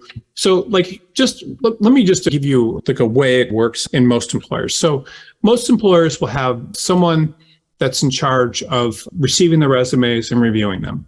And that person will sit there and it could be the recruiting coordinator, it could be a recruiting team or whoever, and they will literally just get all these resumes coming in, and they'll come in email, they'll come in off the applicant tracking. So there's all these resumes coming in, and then and that person will look, oh, this person went to this law school, they did look at different things, and they'll know what the firm wants. But the best way to get around that is if you're able to make a connection with that person, because that person may have 150 or 200 resumes for a job and they don't know what to do. Again, there's nothing, I'm not putting down a recruiting department or whoever's reviewing them, but people start looking the same after a while. There's this famous story about Stanford and this is actually, it was funny, it's actually a true story, that there was someone on the admissions committee or something that was given this pile of, 100 resumes. There were pretty much 100 applicants that were all the same.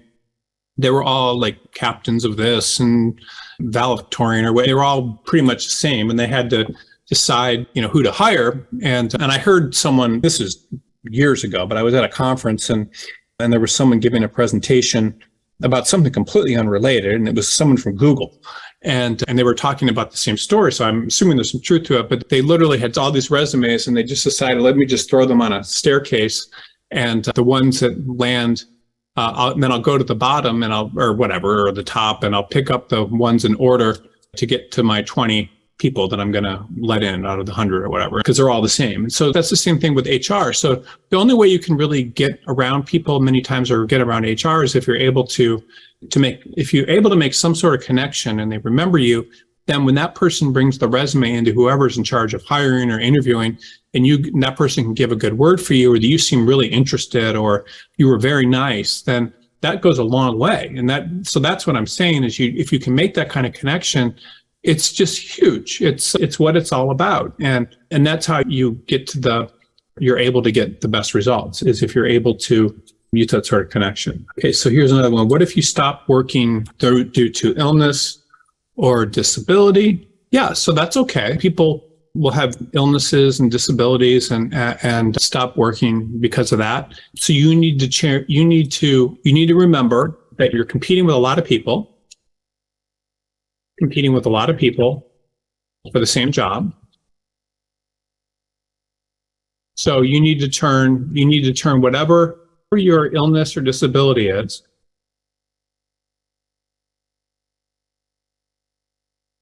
you need to turn it into a strength.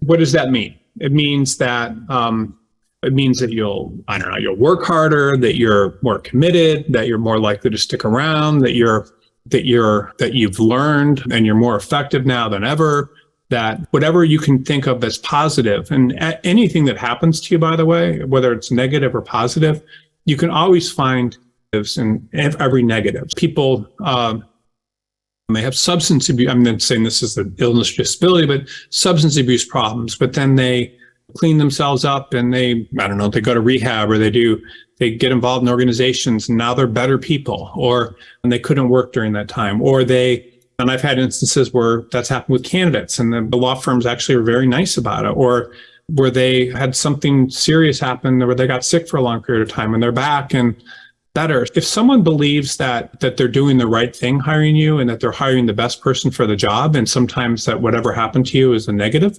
then it can be positive, then that's good. Maybe that means that you can be managed more, or maybe it means you're going to commit to the job, or maybe it means that you're more likely to you're more likely to stick around. I don't know, but however you can frame that to make yourself look better is good. And then the other thing that's nice about this, is that people are generally good. So people are generally good, not all of them, not all, but most people. And so people want to help others, and it makes them feel good about themselves if they're doing so. It makes them feel good because they realize they could one day be in the same situation where something bad happens to them, or who knows. And so you don't want people to feel sorry for you, but you want them to feel like that you're hungrier than you otherwise would be because of whatever's happened. And you'll be a better employer. You'll be this or that. And so that's how you frame this stuff. You don't frame it like I'm whatever. You have to frame it as an advantage. And everything has a seed of stuff that's good in it. And so law firms, employers want to see that. Okay, 1 second here. You covered this, but to review, if I'm applying to a company or a firm, I don't know who to address. I used to check online for the names of general counsel.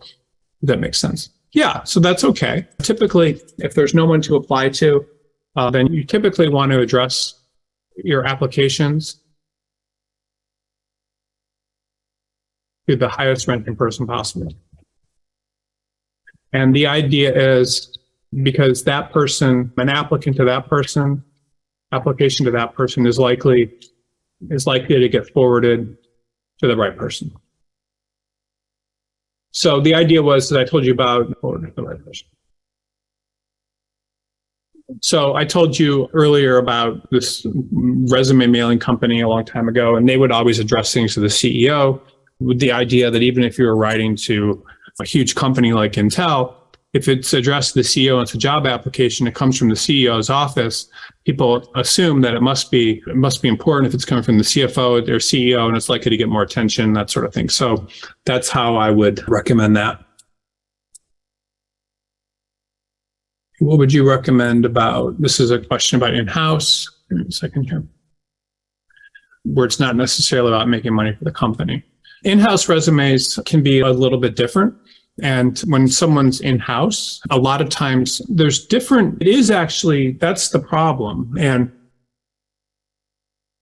the disconnect a lot of attorneys have when applying for in-house positions is they don't necessarily understand that in-house is about making money for the company.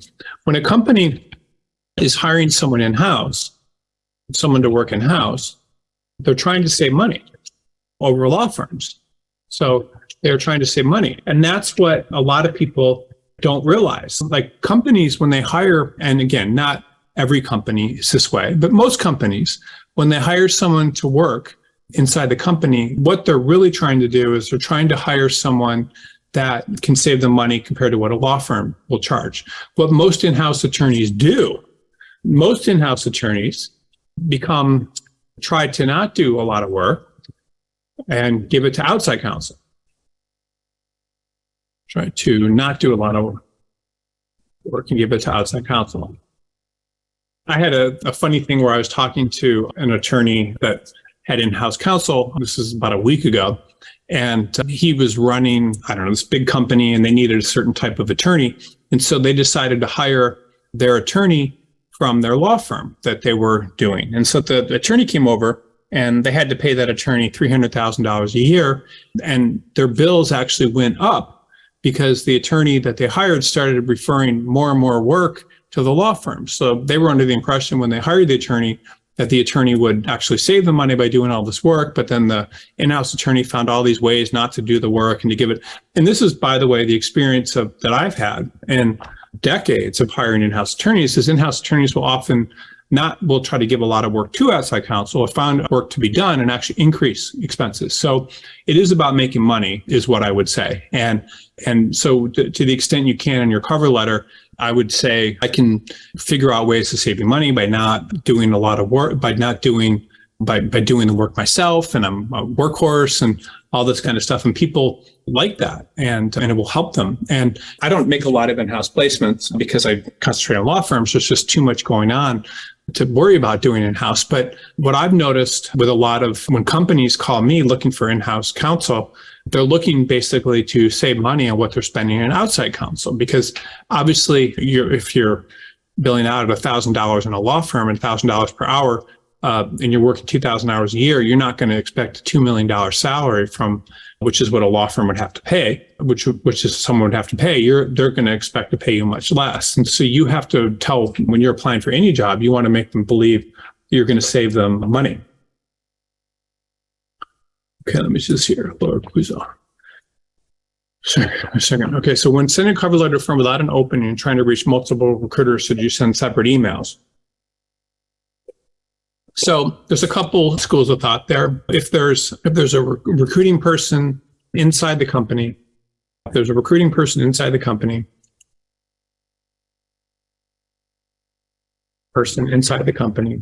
then you don't want to leave them out. Company, firm, you definitely you don't want to leave them out because their job is to track everything. So if you leave them out, they're going to be upset, but their job is to track everything. And then they may be mad at you and all sorts of things and try to undermine your candidacy. Who knows? It's just, you have to be very careful. There's a couple of different schools of thought to how do you reach multiple recruiters and partners, and should you send separate emails? And what I would recommend is that you try to make some sort of connection with whoever you feel like could use your skills the most. And if you see someone that is very good at something inside of a firm that does exactly what you do, and you believe that they have lots of clients and so forth, making contact with them in some sort of method would be very useful. Now, there's different ways to do that. One way would be, and this is the way most people do it, is just contact the person and say, I want a job. is not always useful on a job. You can do that, but most of the time that's going to put people's defense mechanism up. The best way to do it, just as I'm just telling you a long-term thing, would be to contact them and make some sort of connection and not ask for anything.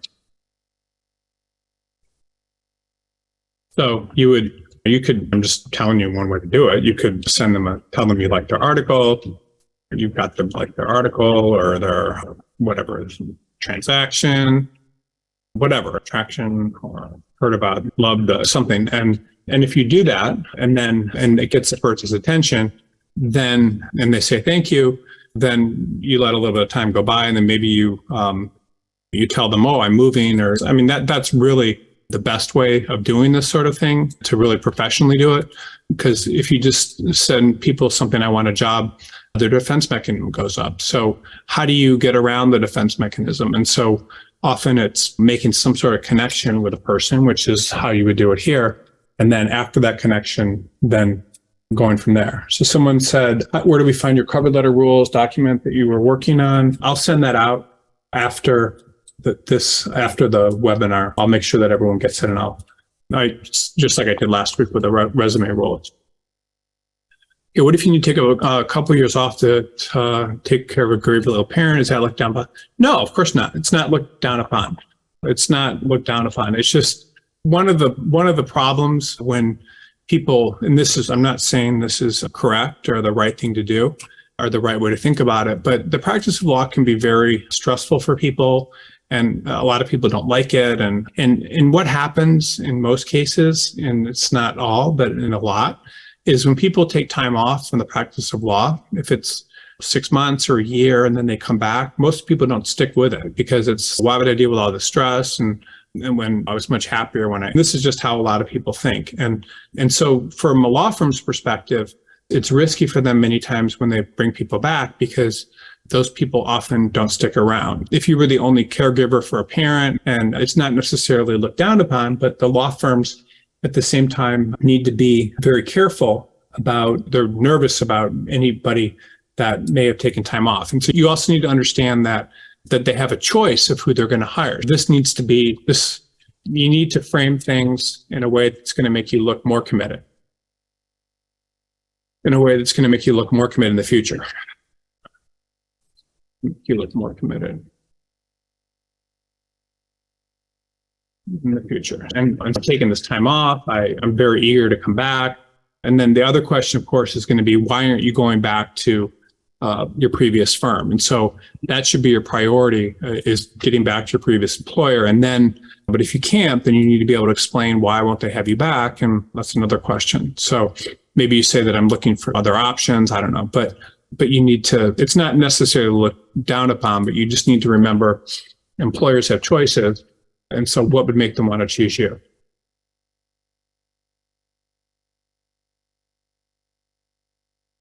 Sorry. Okay, what should I do if I don't hear back from an employer after sending a cover letter? Should I follow up with them? Yes, you can. I used to be very annoyed and gotten in trouble for it, when I didn't hear back when we couldn't get answers from employers about whether or not why you're not hearing back and everything. And the point is, pretty much, just so you understand, is that if the employer really wants you, then they will get back to you. So does it help when you follow up? It may. You can send an email or something that says, I just want to reiterate my interest. And the problem with that is when you start doing that, you make yourself look desperate, and then you make it look like you can't do any better. And that's what hurts you. Typically, you want to send an application and then hope that the person's interested in you. I follow up with law firms that interview our people, or that we send applications to, and consistently follow up. And it helps, because sometimes it reminds people that, yes, we could definitely use you. Sometimes you can even call, but again, a lot of times it's taken as an annoyance, and you have to be careful. If there's some way to follow up, many times it may mean resubmitting a resume. If it's just for email, and a lot of times they may see it the second time and not the first, to be honest with you, or sending a written application. Sometimes you can, one of the questions earlier was saying send separate emails.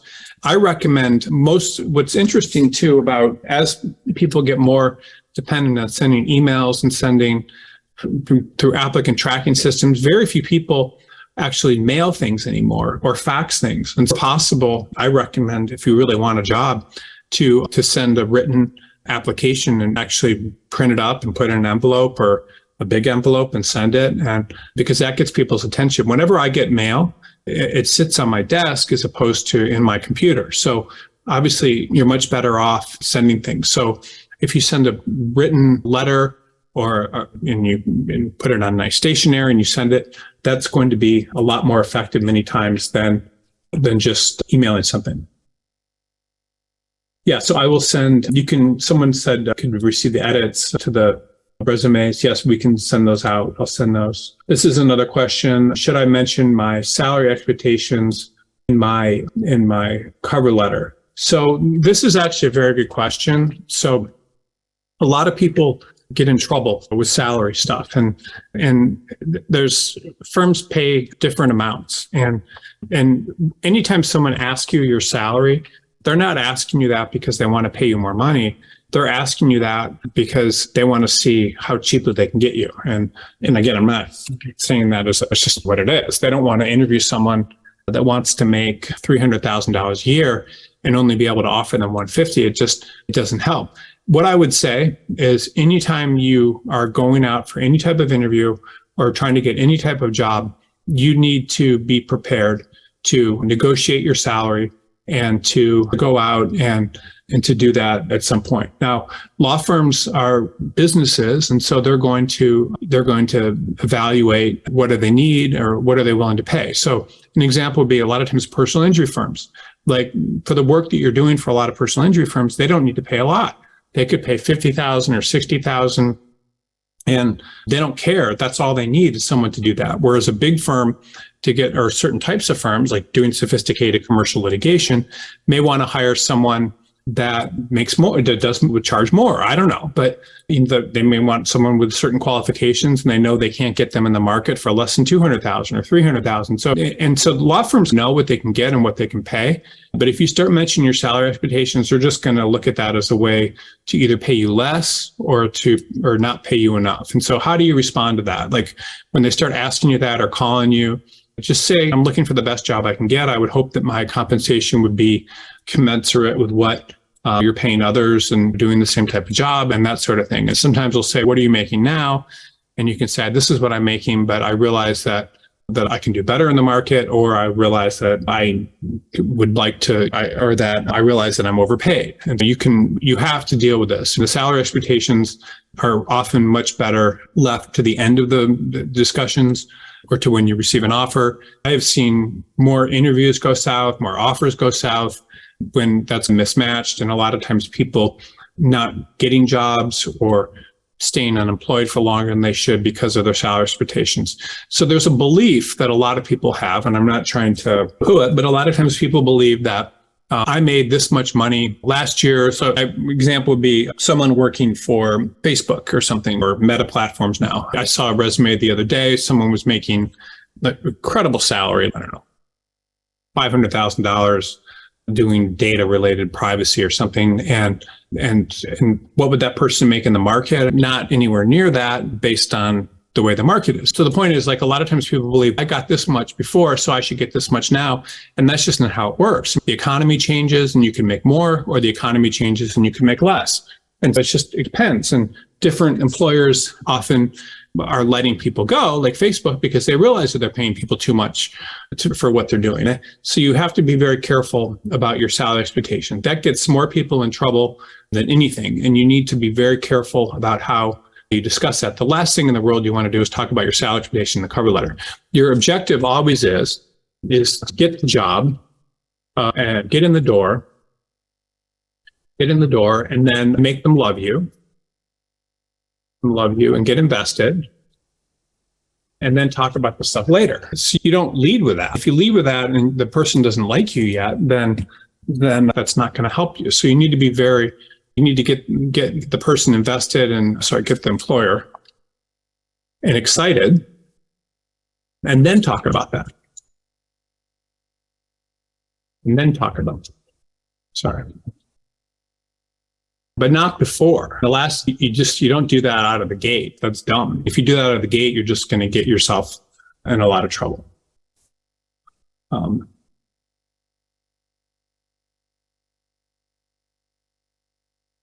Okay, so what are some of the resources?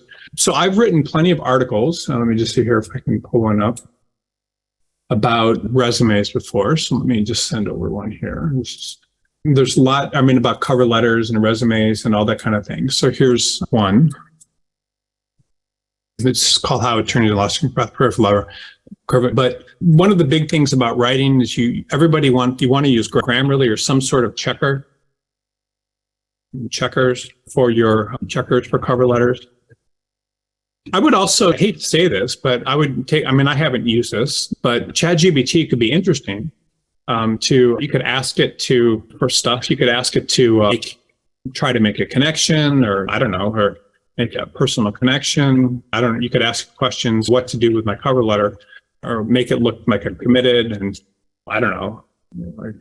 based on your resume, but you can try all sorts of games and stuff with ChatGPT to maybe make your cover letter better. I haven't even thought about doing that, but I think it would probably be a good idea. But you definitely need to check things. This is an article that I wrote that I think has a lot of rules. There's also, there's other rules that I went over last week, which were the cover letter and the resume rules. But the big thing is anything you can possibly do, you need to make a connection. And I would just take a look at this article right here. I think that could help you quite a bit. So let me just see here.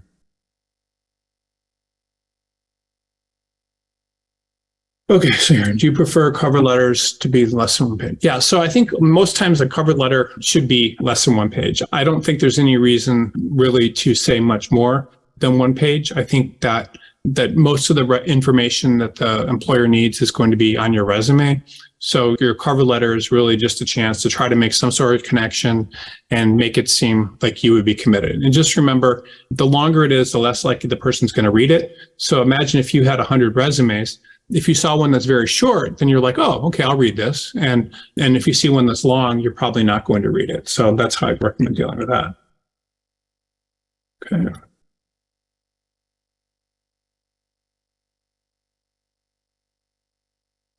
Okay, so the next one. What are some common mistakes that job seekers make when writing a cover letter for a legal position? How can these be avoided? So the biggest one is too long. The other one would be talking about stuff unrelated to the job. Not connecting. Not connecting is really the big one.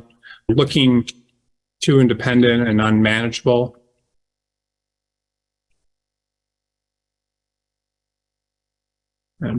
Those are some of the big ones, I would say, and that's what I would recommend. Okay, let's see here. Any more questions? Just want to make sure there's a lot of questions. I just want to make sure the things I haven't addressed.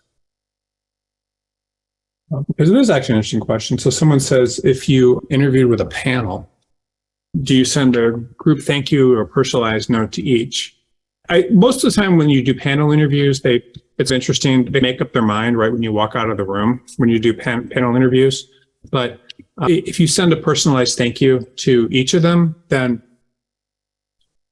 that's also useful. One of the things, if you are sending thank you notes, I generally don't recommend sending thank you notes because people make typos and make a lot of mistakes many times. But if you just send a really nice thank you and you're able to do it, you want to send it pretty much right after the interview.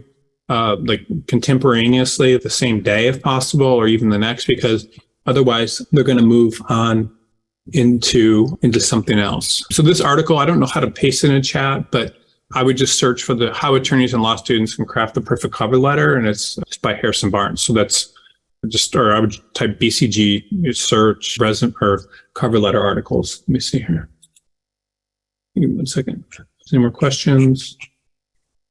I think that's about it. I certainly appreciate everyone's questions today. These are great questions and the opportunity to review your resumes. I think next week we'll probably talk about interviews. I think it was good talking about the cover letters today, and then we'll do an interview up next week. I'll probably start off by just doing a quick presentation, and then after the presentation, take a lot of questions about interviews.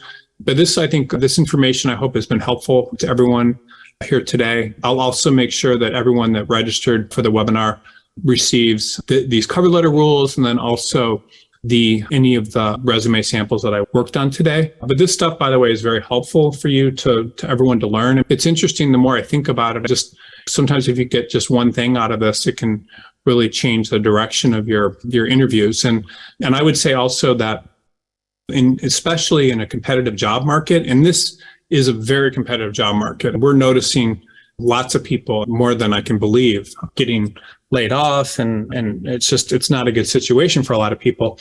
And being able to do this stuff very well gives you a real advantage. It's the same thing, by the way, the idea of making a connection, a personal connection with the employer, is really the same sort of skill you need to be an attorney and to be able to convince a jury, or to be an attorney and be able to get clients. You just need to be able to make a personal connection.